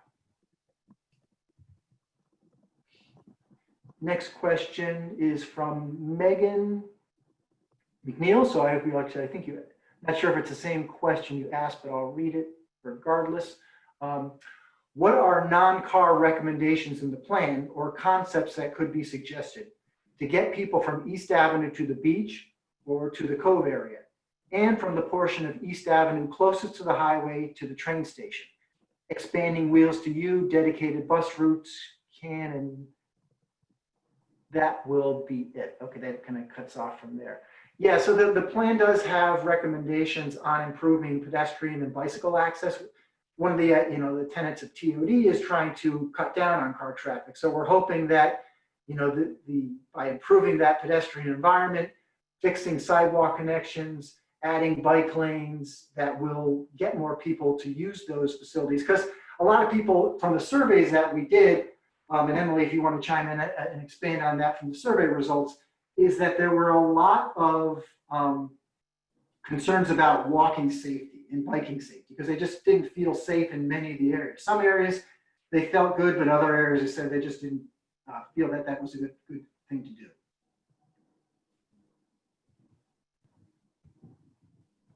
And I'd just say on the survey results, we do have an appendix on the public engagement process that includes the survey results. So if you want to go more in depth on the things that we heard, that's a great resource to go and look at. Okay, next question. Who will pay for all of the sewer changes needed for all the new apartments proposed? The city or the developer? So I don't know if Vanessa is listening. She could probably help answer part of this. Brian, if she's there, if you could maybe move her over. Yeah, but there is a section in the plan where we did sit down with WPCA and look at capacity. And capacity based on what we're projecting will not be a problem. But the developer has to go through and get approval from WPCA, and there are fees associated with connecting to the city sewer. I don't know if you found her, Brian. My screen's kind of half blocked. I am here. Okay, Vanessa, please correct me if I'm wrong or expand if I need to be expanded on. So all the time that a developer comes for a site plan, as Steve showed in the beginning, all the departments have to do a sign off in that plan. So DPW and WPCA need to sign off on that as well. So we under DPW, what we do, we ended up passing all the improvements on the right of way to the developer. So this exists now already in all other developers. That has been happening in the city, and the same would apply to here. That's why we're also making the guidelines, the streetscape guidelines, as part of the village TOD. So this way we can ensure that when they develop a site, they will have to follow those guidelines and follow that streetscape design. Thanks, Vanessa. And Vanessa is the Assistant Director of Public Works. I'm sorry I didn't mention that before. We just didn't pull her out of the crowd. Hopefully she had a good answer. Next question is, while the end result of the TOD plan would be positive, no information has been provided to residents regarding traffic. My screen just jumped and I lost okay, there it is. Regarding traffic redirection during the 3 to 4 year project to replace the East Avenue rail bridge. So that's coming up in a couple of years. Vanessa might be able to help out with that one as well in terms of what's being contemplated for traffic mitigation and how to move cars while that's going on. I just need to do a correction. Actually, my title is Principal Engineer. Oh, sorry. I promoted you one beyond. I know you gave me a promotion. I'm fine with it, but I'm just the Principal Engineer now. But with the East Avenue bridge replacement, we are working very close with the Walk Bridge program to address the traffic and the closures and detours in that area. The city goal is definitely to minimize all the impact in the neighborhood and at the same time expedite the schedule in a way that we don't have to have construction dragging for many, many years. As of now, the city position is that East Avenue should not be closed. It will have to be alternate lane, and we have to keep traffic going. Unfortunately, we do believe that this will be impossible throughout the project, so we may allow some closures on the time where there will be no much impact to the commuters or residents. We do not have a schedule or a commitment yet because that will depend on when the bridge will be built. We are waiting on a final schedule from DOT because there are other factors that we're taking consideration. We need to see what will be the other projects that is happening around, what will be the detour routes, when they would need the closure, what time of the year will be. But we are working closer to them, and I'm hoping that by the end of maybe spring of next year, we're gonna have a very good idea. Thanks, Vanessa. Next was a comment. Obviously, the city wants this so you can collect more tax. The East Norwalk residents are not in the best interest here. So our motivation is not to increase tax value for the city. Would that be a great outcome? But the goal is to maximize the asset, which is the East Norwalk train station, and create an atmosphere and a place that is conducive and welcoming and an enhancement to the city. And also in an area that outside of that stretch of East Avenue is just one of the gems of the city.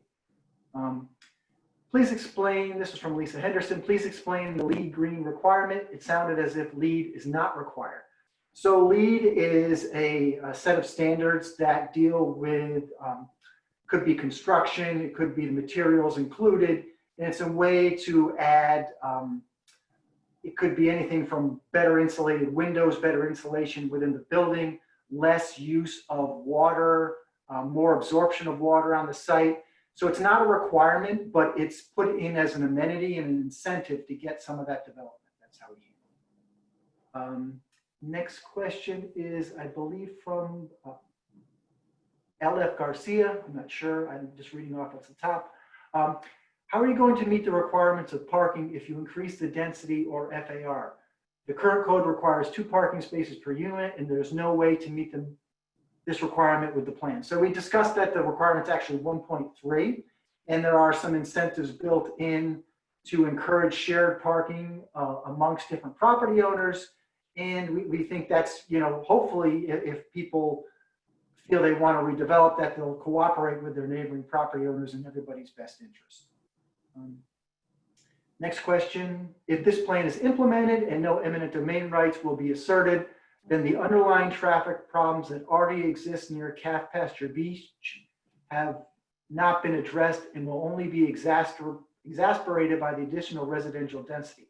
How does this improve the quality of life for those that live in East Norwalk? So I don't think eminent domain really has anything to do with the traffic problems or the density. It's not really relevant to that. So we think the East Avenue improvements, once they're realized, are going to improve that stretch of roadway. At some point in time, we're hoping exit 16 gets amended as well to also improve the flow there. But that's how that's being addressed. Can we get a copy of the presentation? Sure, we can put that up on the website, or if you email it to me, I can email that as well. Next question. There's a lot of detail tonight, but it seems like development likely the Bank of America, thanks. Bank of America property being 14 units on that little lot is really dense compared to the neighborhood there. Is that going to be an acceptable kind of new density in neighborhoods that are currently less dense? So I have not seen any plans for the Bank of America site, so I can't comment on it. So whatever they're proposing now, I'm assuming that the Bank of America proposal complies with the current regulations. I can't do anything about it till I see it. Next question, has consideration been given to place a cap on the number of apartments allowed within the TOD? Not a cap over the whole area, but the site is capped based on the allowed density and the other constraints which Emily went through, such as FAR and parking, all will, and also the height and the number of stories of the building are constrained it. You have to think about a parking space at a minimum, depending how it's angled, is minimum of 9 feet wide by at least 18 feet in depth. Plus you have to be able to back out and circulate within the parking lot or the parking structure. So that is going to curtail what you can do on the property because that's land area and it just takes it up. Beth Raskowitz, I hope I pronounced that correctly. My main question is based on the figures presented by the analysis that estimates or recommends 1.3 parking spaces per developed units. It sounds naive to believe that the new residents, which can be families as well as individuals, will not have this amount of cars. For a 1,300 development equals about 1,600 cars minimally. Parking is already maximized now in many local streets in shared areas. We simply cannot afford additional cars without stringent individual restrictions. So we addressed this a little bit. The 1.3 is based on what the regulations mandate currently. We don't think that 1,300 will ever be realized just based on many factors that Emily went through. And I did mention that the plan also recommends a residential parking permit program. So we did realize that. We did a tour of the overall neighborhood when the consultant team was first brought on board. We went around and it was funny, it was later in the afternoon and we actually saw some people that, they looked like they just popped off the train and were parking on residential streets. So we recognize that that's an issue and we think that the parking permit program can address some of that. Next question, any consideration given to making any of the cross streets dead ends, emptying onto Strawberry Hill rather than onto East Avenue? I don't believe that was a recommendation in the plan, but we can kick that back to the consultant team as well as our public works folks and traffic mobility and parking for any kind of consideration. But that's a question, good question, we just didn't look at. If this plan passes, does that mean residents have no ability to oppose and stop a development? We don't want, because it meets the plan guidelines. So yeah, we did address this question, but any project that goes forward that seeks to take advantage of the additional height and or additional density is subject to special permit, which is a public hearing. The commission has discretion to say yes or no, but it is ultimately up to the zoning commission to see if they meet those standards or not. This is from Audrey Kozarin. I'm sorry if I'm mispronouncing. Can we create car-free zones around some of this new development? Many cities around the world are creating these areas so people feel safer to walk and bike and get around. It also keeps the air quality cleaner, less polluted. Thanks for weighing in about creating truly safe ways to folks to get around without feeling they might get hit by a car since density is promoted here. This is another thing we'll have to take a look at. It's a little tougher in this area to consider that because all those side streets are active in terms of whether they're residential uses or commercial uses. And, you know, everybody's got a driveway, so getting a car-free zone, I'm not saying it's impossible, but I'd have to think about that and really study that area a little more in depth. But you know, we'll definitely put that back in. Brian, before I do the next one, is there any way to screenshot or copy and paste all these questions so I can download them to digest after? Yeah, I can do that for you. And then I know some people have been commenting that they're not able to ask questions. I am not sure how to fix that. It's also not letting me get any new questions that are coming in. So I guess if anyone has any written questions, if they would like to submit them through email, or if we could answer them at tomorrow's meeting, might be helpful. I'm not sure, Steve. Okay.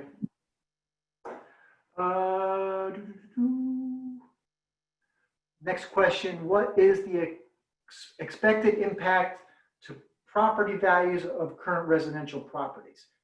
I don't have an answer to that question because that couldn't be answered or addressed until we saw a specific project come forward and how that changed the property value of that property in relation to anybody else. But keep in mind, if you're a residential property that's not within the area proposed to get changed, you know, your property will get looked at differently than the commercial property.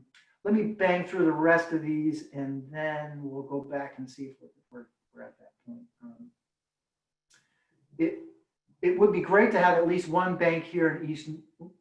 It would be great to have at least one bank here in East Norwalk, just to have an ATM, and it would be great to have small post office we could walk to. Yeah, we heard the comment about the post office several times during the planning meetings.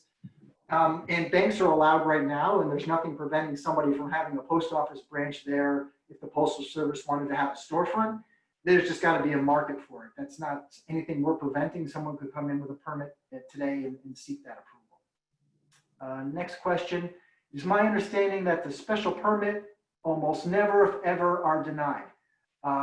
Well, that's not always the case. You know, what people don't see or don't realize is there are a lot of things that come into our office for consideration that would be special permits that never make it to the commission because we kind of work with whomever the applicant is at that point or was asking the question to say, look, this is just not what's appropriate in the best interest, does not fit in with the city's broader vision. And we also try to work with them when an application fits the criteria and is consistent with the zoning, that we try to get them over the finish line. If there's something that's just a bad idea, then we discourage it and we let the commission know. But if something fits in with the plan, it's not our job to, tell the commission to say no just for the sake of saying no. You know, usually when things get to the commission stage, they're hopefully pretty well thought out.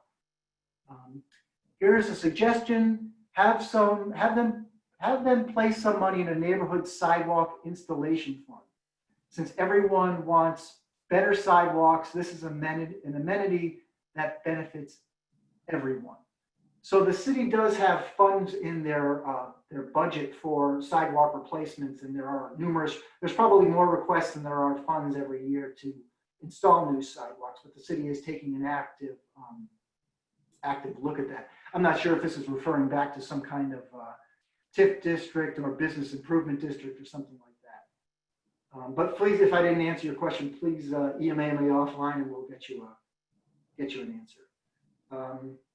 Next one, what Jesse is saying is sensible. Why can't there be incentives to expand what already exists instead of this mammoth project that is way out of scale with the neighborhood and resident preferences?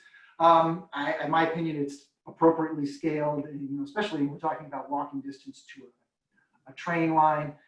People can already build more than what's allowed right now, and there's a reason why they're not. Emily, you look like you wanted to say something. Steve, can I jump in on that one?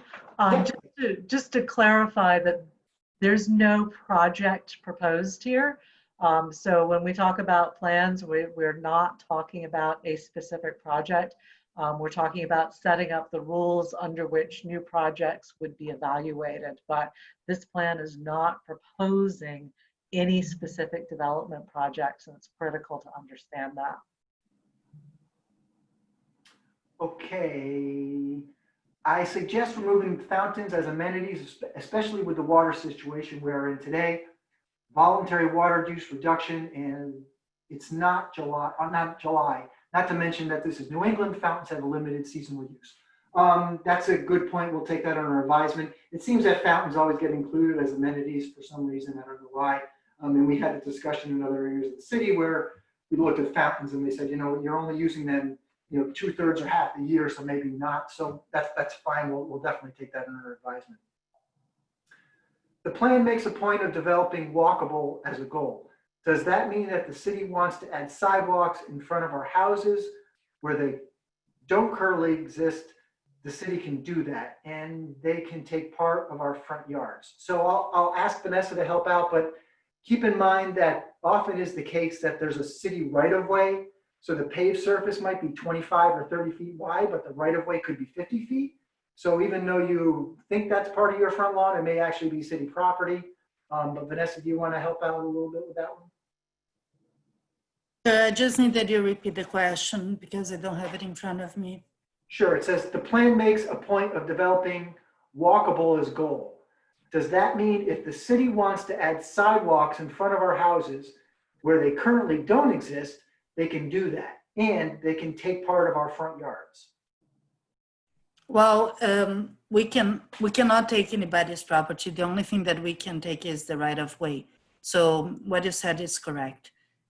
Sometimes, although there may not be a sidewalk in front of somebody's property, the property actually stops before the curb lines. There is always a line that it changes by street. So I cannot give you the right number because depending on the street, it changes. So, but the city has the right to do something on the right of way and include sidewalk if it is an urban core.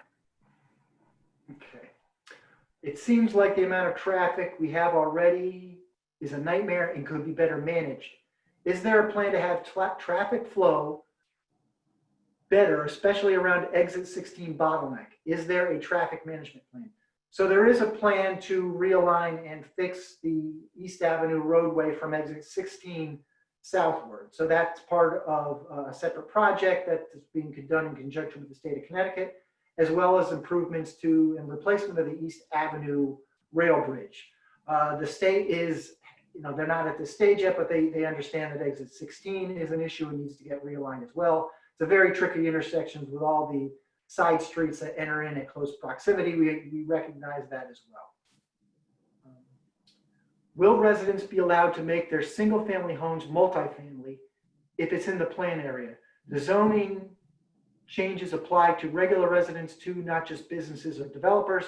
So if you're in the zone, that's the new proposed village district, and you have a house there, you would be eligible for whatever that zoning district allows. As we indicated, you know, the area we're proposing for changes is very small in comparison to the larger plan area, because we thought many of these neighborhoods surrounding the study area are really terrific and don't need us to mess around with them.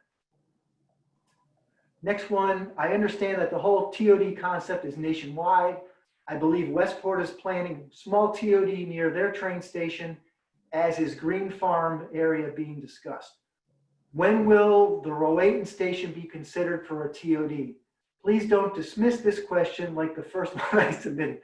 If I missed your first question, I'm sorry. I'm happy to answer that later on if I missed it. There's been no discussion about Rowayton in terms of a TOD plan. That's a good question. I don't have an answer for you tonight. I can tell you that when I first came to the city, which was in fall of 2016, and started getting my bearings, you know, I was looking for something that the city had not gotten to that needed some TLC, and the East Avenue corridor really jumped out at me, which is why it was a strong candidate for the grant. Where online can we see those pictures you showed of what buildings will look like, design standards? How do we let you know if we don't want those designs looked approved? So the plan is online at the Norwalk Tomorrow site. I should have put the URL up as part of the presentation. But the Norwalk Tomorrow site and the link that's sent out for the meeting, I think had a link to the citywide plan. But the zoning regulations and the design guidelines are appendices to the plan, so they can be found online. If you have trouble finding those, email me and I will send you the link directly. Next question was similar to one we saw. Any estimate on how this would affect current property values? Can't answer that at this point. We don't have any projects in front of us that could show any impact. Another traffic question. The traffic's terrible now and will only get worse.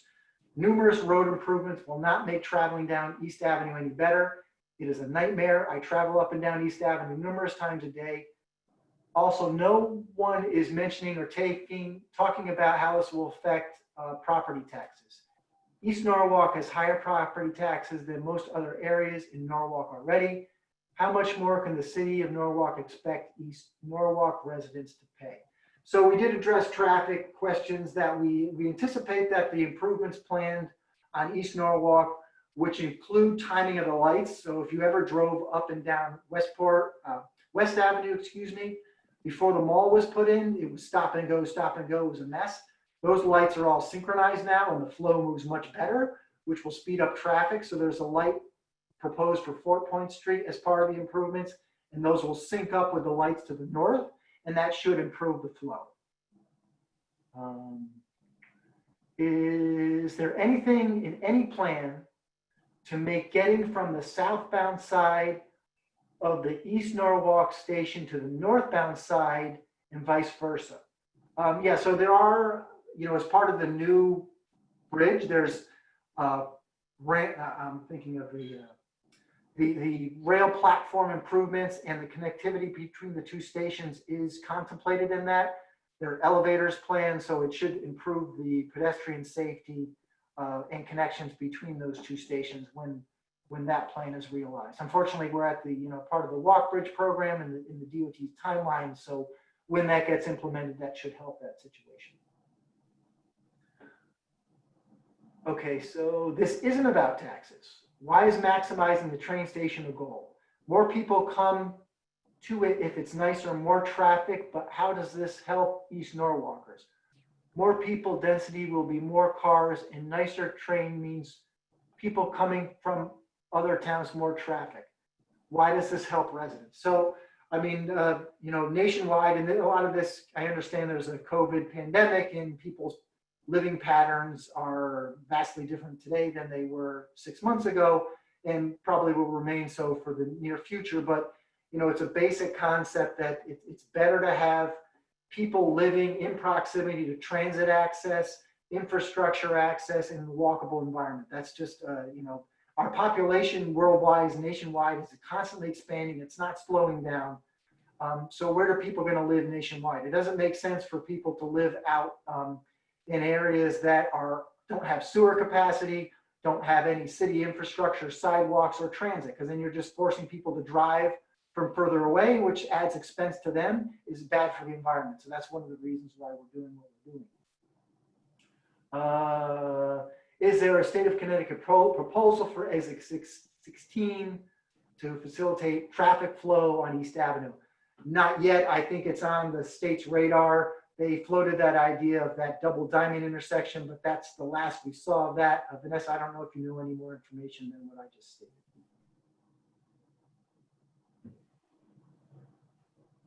We may have lost Vanessa, but no, I don't think there's anything more current on that. It's on the state's radar, but nothing pending.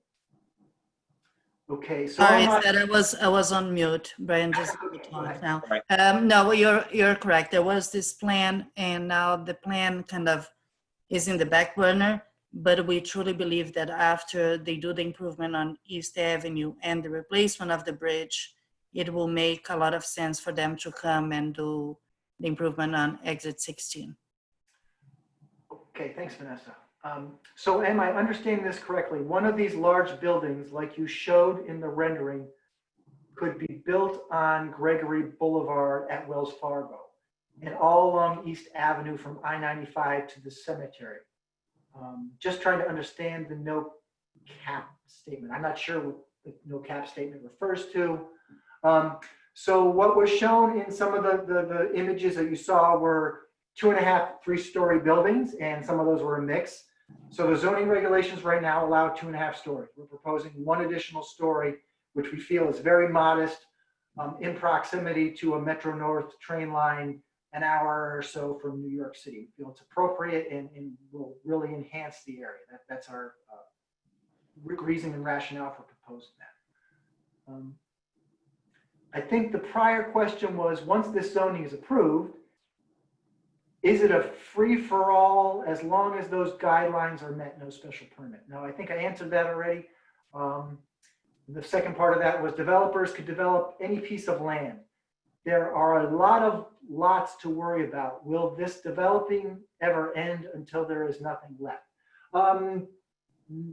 No. So anybody has a parcel of land within that zone can develop now to the maximum extent that the zoning regulations permit. So you could have taller buildings. Many of the buildings on East Avenue now are 1 story. They could go to 2.5 right now, but there's a reason they don't, and there's a reason they look the way they do right now, because there's not the incentives to make them better. Hopefully that addresses that.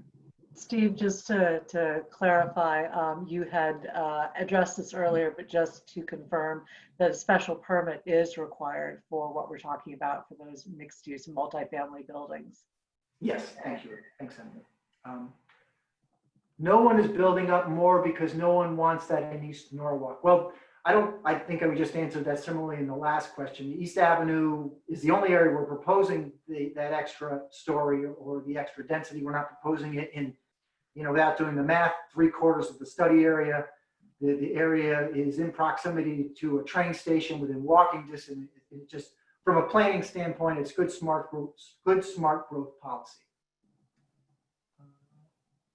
But can you add sidewalks where they aren't already? So the plan identifies sidewalk shortfalls, and the plan requires, as part of redevelopment, that 7-foot sidewalks get installed, which includes a 2-foot snow shelf. So that's a 5-foot sidewalk area plus the snow shelf. And you could get even wider sidewalks as part of the amenity process. When will the zone perimeter lines be finalized? So if once the plan is adopted and the zoning regulations and the design guidelines get referred to the zoning commission for implementation, that public process will start again, where the zoning commission will have public hearings on the proposed zoning amendments and the perimeter and boundary of the new zoning district. Okay, this is Lou Garcia. I'm an architect that lives in East Norwalk and have a few comments about this project and would like to go on to the Zoom and ask questions. Please allow me to go on. The fact of the matter is, the proposal does not work in this area. I have done plenty of studies for prospective clients, and parking does not work. Considering the hour, I'd be happy to do that offline, because I think we're kind of getting towards the end. Maybe we'll wrap back once we're done, because it might be only a few more questions here.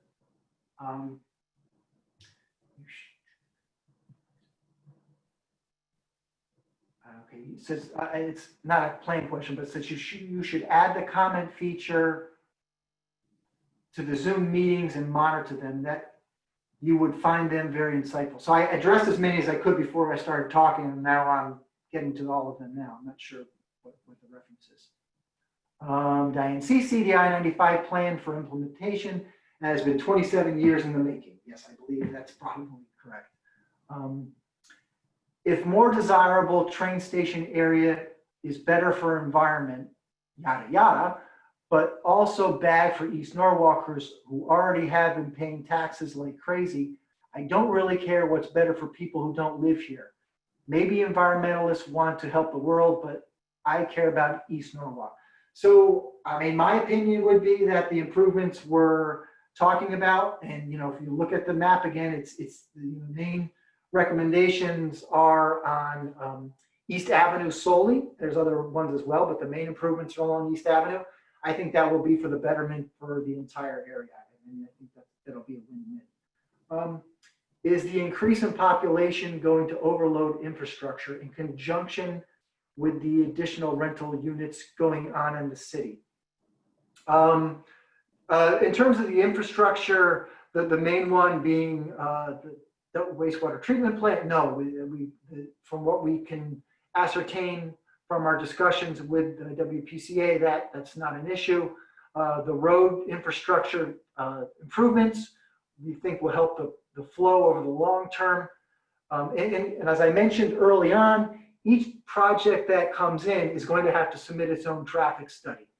And if that traffic study shows that there is going to be a negative impact on traffic, then that can't be approved. Secondly, the city has a mechanism in place that we implemented maybe 3 years ago now, where we have the ability to hire a peer review traffic engineer who is hired by the city but paid for by the applicant. But it's important to note that they work and report for us, and they're under no connection to the applicant. And if their peer review comes back and shows that there's going to be a negative impact on traffic, the project wouldn't get approved unless they can make improvements to the situation. Maybe that's adding a turn lane, adding a light or something like that, but that happens.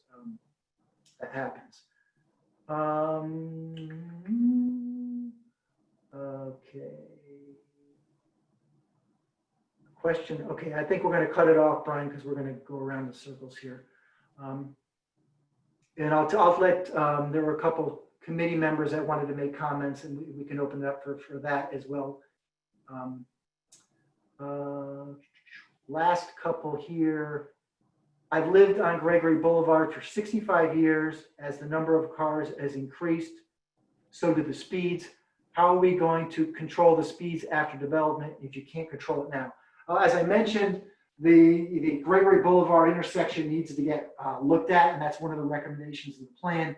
Our traffic consultant that was part of the plan came up with some concepts that would slow flow down, but we'll further vet that through Public Works, and that's something that should get on the city's radar sooner rather than later. So Lou, I'm going to let you I'll open your mic before I open it up back up to the committee members, but there's one more comment from somebody.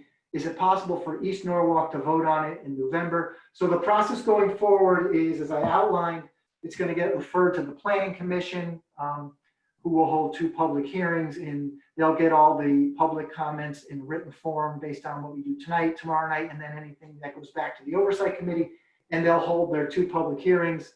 I anticipate those being in August, and then the Planning Committee has to look at it as well, and so the Planning Commission vote probably will be in September, but it could be October.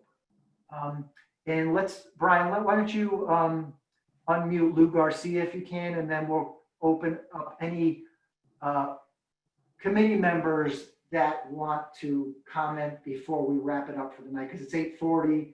I'd rather close it out by 9 at the absolute latest. All right, so Lou, there's 2 of you, so let me know if that works. Okay. Are you there? Yeah. Can you hear me? Yeah. Okay, good. First of all, thank you very much for allowing me to go on. My name is Lou Garcia. I'm an architect. I have lived in East Norwalk for the past 50 years. So I have seen East Norwalk from very early on to what it is today. I'm also a registered architect in the state of Connecticut. I've been practicing for about 30 years. So I understand really well what this project is all about. And I just want to make a couple of comments because I think it's important for everyone that's listening. First of all, I think it's a pretty good effort to try to do something in East Norwalk, but I really don't think that increasing the density and going to 3.5 stories makes any sense at all whatsoever for the area of East Norwalk. I, as an architect, have done plenty of studies for prospective clients on East Avenue, and the problem has always come back to the fact that in order to accommodate any kind of space, you need to have the proper parking. And we know that parking is not just a matter of stacking up a bunch of cars together. You got to have 9 feet wide by 18 feet wide long. You have to have a backup of 24 feet or 20 feet, depending on who he's talking to. So therefore, you need a pretty good amount of space to be able to create parking space. Now, when you increase the FAR, you're also increasing the need for additional parking. So I don't understand how that could be possible in an area that I just mentioned is even difficult as it stands today, never mind adding additional square footage to it. A couple of things that I have gone to the website and I have studied the entire proposal here. So this is not something that I'm just seeing for the first time tonight. I have actually gone in and spent some time looking at it and seeing exactly what is it all about. And I do like some of the ideas that were presented as far as the renderings and the perspectives. I think they look good. However, in reality, they do not work. I can tell you that for a fact. It would be impossible to put any kind of a development in the corner of East Winfield Street and East Avenue, where the gas station is currently located. There isn't just enough space to do that. This rendering that was shown on the drawing, and never mind putting all these additional sidewalk amenities. It's just not going to work. I can tell you that for a fact. The other things that we talked about here or was shown on the presentation is these amenities. And as an architect, believe me, I have worked with plenty of developers, and I know all the ins and outs. And as somebody mentioned before, developers are in the business of making money. So once these things get erected and put into place, they disappear, and we all have to deal with it. And the amenities that are being offered, you know, as far as having nice sidewalks and having green spaces and having gardens, it's all kind of pie in the sky for this particular area. We just don't have the area for those things. You know, if we're talking somewhere else in other cities or in other places in Norwalk, perhaps, but it's not going to fly here. We have a very small amount of space in East Avenue. If both of you, and I'm pretty sure that Emily, is that her name? Emily has walked up and down East Avenue, you will realize that the space is very constricted. You know, we have 2 lanes that get clogged with cars back and forth every single morning and every single afternoon going to work. I had sat in that traffic for almost 25 minutes going from St. Thomas Church to the entrance to the ramp. Sometimes even a half an hour. What I do sometimes is come from the opposite side and hope that it could be better, but there's tremendous amount of traffic that is generated there, and the sidewalks are not that big. You're not going to be able to make East Norwalk Avenue wider and also increase these sidewalks you guys are talking about. It's just all pie in the sky. Let's be realistic. And the other thing that I want to talk about is like I said before, the amenities. What even if they were feasible for let's say for the sake of argument, is that it's nothing in return to what the developer or anyone who's going to be doing this stuff is going to be gaining. It's just not a fair trade. Now someone's going to say, probably is going to say, well, we don't need to have a lot of parking because we got the train station nearby, or because people are going to be commuting, or we're going to do a traffic study. I have worked with traffic studies, and the fact of the matter, traffic study is only as good as the person who's paying for it. I have yet to see a traffic study that has a negative impact when somebody paid for it. Okay, so you can't tell me that. To wrap it up, please, if you could wrap it up. Okay, you can't tell me that the traffic study is going to be a positive thing in this particular instance. You also can't say that people are going to be taking mass transportation, because it really doesn't happen in reality. Like someone said before, we all need cars in this area. We all have 1, maybe 2 cars. And it goes back to the very beginning when I started. Parking in Norwalk is at a premium. I have plenty of clients who have been turned down by planning and zoning department because parking does not work. And I'm hoping that everyone in that office has the same thinking when they start looking at this project, because it would not be fair for my possible clients to be denied and this thing to go through. I think it's just a double standard at that point. Thank you very much. Sure, I'll address a couple of those quick. And we'll go back and look at the parking again, but we, from the outset of this, we understood that parking was going to be a challenge because the lots are small, and that's going to end up, if projects develop, it's going to end up leading to consolidation and cooperation among property owners. A couple other things with the amenities, in two other points you addressed. We did fit test these, and we're confident that some of these can come to fruition. And the amenities, if it's approved as part of a special permit, that goes on the land record. So the maintenance and long-term upkeep of those amenities are required by whoever the property owner is, whether it changes hands or not. Yeah, and your point on traffic studies is fair. I'll have to remember that next time you're on an application where you submit a traffic study. We'll have to make sure we'll double check it. But in all seriousness, that's why we have our peer review system. So we don't rely on them to say what, maybe say what the applicant's going to say. We'll rely on our own consultant who'll look at the data and make sure that the items they put in and the data they put together is accurate and acceptable. That's why we put that process in place, just for that reason. So we have a few, and I don't know, Brian, if you just want to unmute whomever and top of the screen down and just give the committee members, if they want to make any comments, then, keeping in mind it's 8:47, but if anybody wants to add anything at this point, feel free to chime in. You should be able to unmute themselves if you want, but I'll give them a ask.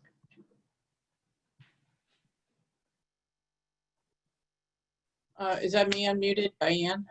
Yeah. Yep, we can hear you. Hi, thank you. This is Diane with East Norwalk Neighborhood Association, and obviously I sit on the Oversight Committee for this project.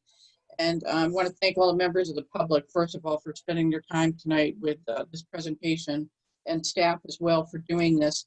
Just a few observations. One is I'm glad that a lot of the questions came up around the height and overall density, because it's what ENNA has been hearing for months, as far back as our response into the OC team back in December.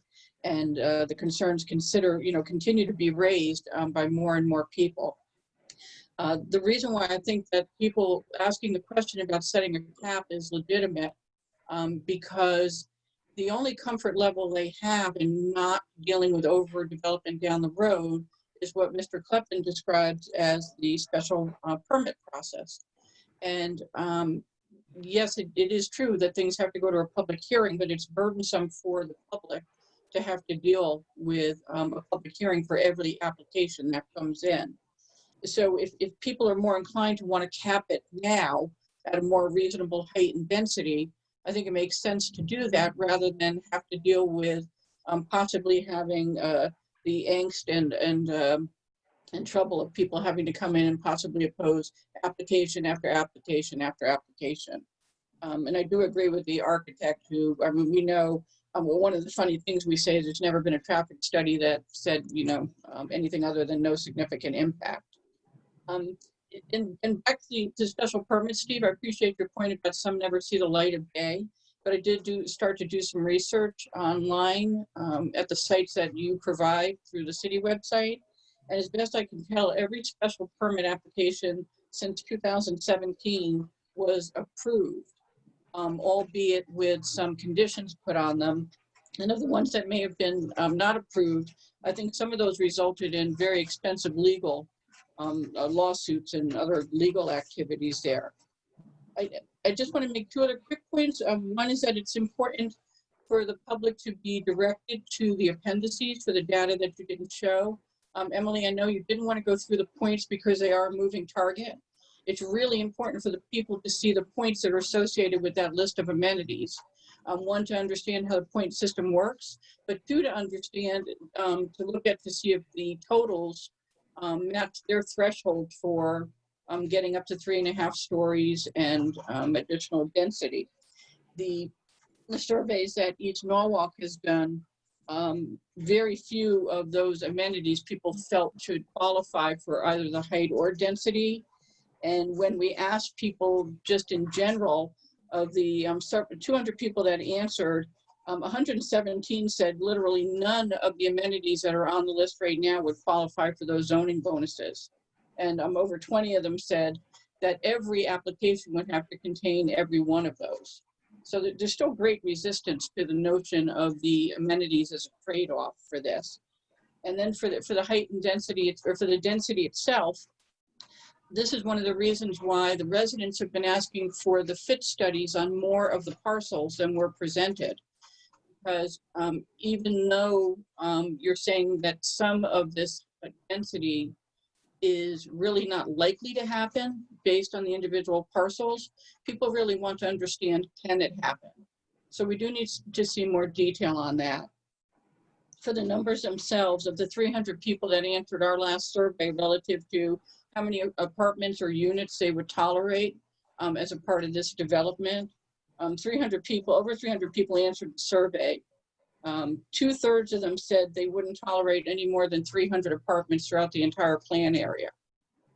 And then of those, 176 people said they wouldn't want anything more than 100 units. And many people wanted an opportunity to say no units. So you can see that the density and height continues to be very serious issues, mostly around the traffic, but also around the character of the neighborhood. And just urge the OC as a team for us to continue looking at this and being flexible and hoping to build in some compromise when we look at this before it goes to public hearing. Thank you. Yeah, the only, the only response is you probably could do, and I can run the numbers tomorrow, you could probably do over 300 units now in that zone as of right. So I mean, it's hard to, that 300 is not, what's that based on? Is that based, I know they put a number to it, but why? Why 300 versus 325? I mean, right. There should be something based on something. And Vanessa, did you want to add anything? No, I think I'm good. I think I answered all the questions. Okay. Stephanie, you're next, and I'm doing the Brady Bunch squares here. Sure. I had to go get a jacket. It's cold now. I think I'm pretty good. The only thing I would say, in addition to thanking everyone, I thought that was a great conversation. As the representative for the zoning commission, someone earlier mentioned affordable housing, and I know that's something that the commission is interested in as well. And Emily, thank you for remembering that I had raised this several times. All of my other comments I submitted in writing earlier today for the Oversight Committee to review. So Emily, if you have any questions about those questions, feel free to reach out to me directly. Thanks. Mr. Kites.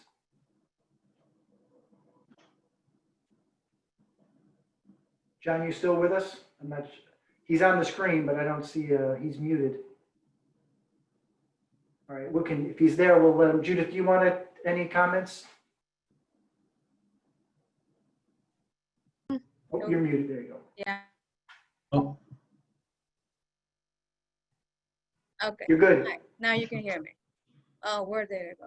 Sorry. All right. So yeah, I thought it was a great presentation too. I think there's a lot of miscommunication because based on what the people has talked to me, some of them were talking about eminent domain. Some of them are also taking their property like in front of their houses. And I always tell them that there's nothing like that. And also there was like concerns about having buildings just in South Norwalk. And I've been explaining about the flat roof and the half a story, and that's why we're going through half a story so that we don't have the flat roof that we have in the buildings in South Norwalk and Spinnaker also. So yeah, I always send everybody else to the website, so just make sure all of those links are working properly because that's where I'm sending them. Thanks. Thank you everybody. That half story comment was excellent. Yeah, I didn't think of that. Yeah, it's good to point out. I know we lost half the audience already, but yeah, the initial, we were talking about 3 stories, and then 3 stories, really the only difference between 2.5 stories and 3 stories is you're going to get a flat roof at 3 stories versus 2.5. There's not much difference there. So we put the half in as a way to get better design. So you could have dormers, peaked roofs, more interesting architectures. That's really the main reason for that. I'm assuming that John is no longer with us, even though his screen is there. No, guys, I'm sorry. I am here. I Okay. apologize. I could have You get the last word. Oh, well, that's, thank you, Steve. Yeah, actually, first, I just want to thank the committee. I know we've all dedicated nearly 2 years of our life to this project, and, we're in the committee comprised of members of the community, people who live in East Norwalk, people who have a vetted interest sorry, I'm driving in a torrential downpour right now. No, I just want to quickly say, I've lived in East Norwalk my entire life, and what I see, with stone yards, multifamily homes that are constantly and continuously being blighted, auto body shops. I mean, let's just say that's not what I think about when describing a seaside village district. So I believe there are improvements to be done to the area south of Gregory Boulevard. And I think with this group that we put together of members who live in the area, who are vetted and who are dedicated to only improving the area with their decisions, I think we've made a few good steps in the right direction. I still think we have some work to do, but overall, I really want to commend the entire group on their dedication. There's 2 years past, and the time is. Okay, so before we hit the end button for the night, just a reminder, if you're really interested in East Norwalk TOD, we're going to do the same thing tomorrow at 11. If somebody couldn't make it that you know of, wants to get a second bite at this, we'll be doing it, as I mentioned, tomorrow. Same login, no, it's different login information, right, Brian? It's a different link. Yeah, make sure to click on the appropriate one. And if you know of somebody that can't make it tomorrow either, eventually I think both presentations will be uploaded to the city's YouTube channel. I don't know if that'll happen tomorrow, but it will get up there right after that. Okay. Well, Yeah, thank you. Can I just add a housekeeping question here for you? Go ahead. It's Diane. We had people who were writing in just email correspondence to you and to John Kites, etc. And it probably our fault of the association. We had assumed that communication would be shared with the Planning Commission, the Zoning Commission, and John Kites' Planning Committee of the Common Council. And then you had made it clear to me that actually that it might not get cleared ahead of the public hearings or the presentations to them. So what we'd like to ask at this point is if you get any communication regarding this plan at all, pro, con, questions, etc., that correspondence be shared with those commissions as you receive them so that they can start to understand the public feedback on it. I don't think there's any legal constraint in doing that, right? So what we're going to do is after tomorrow, we're going to put a list of issues together, in some by topic, and then there's going to be a bunch of, and people have already flagged like typos and things like that. That we'll put a list together and circulate that back out to the Oversight Committee. That will also go to the Planning Commission, as well as I'm collecting all the emails and putting them in one folder so they're all in one spot, and then we'll forward those out as well. And then we'll probably have to set a meeting to get together to review some stuff in a couple of weeks. So someone doesn't have to specifically name the Planning Commission chair in order for it to get directly to the Planning Commission as well, correct? Yeah, everything will get put into one consolidated packet. Okay, thank you. Okay. All right, well, thanks. Enjoy the evening, and maybe we'll see you tomorrow. Good night. Thank you.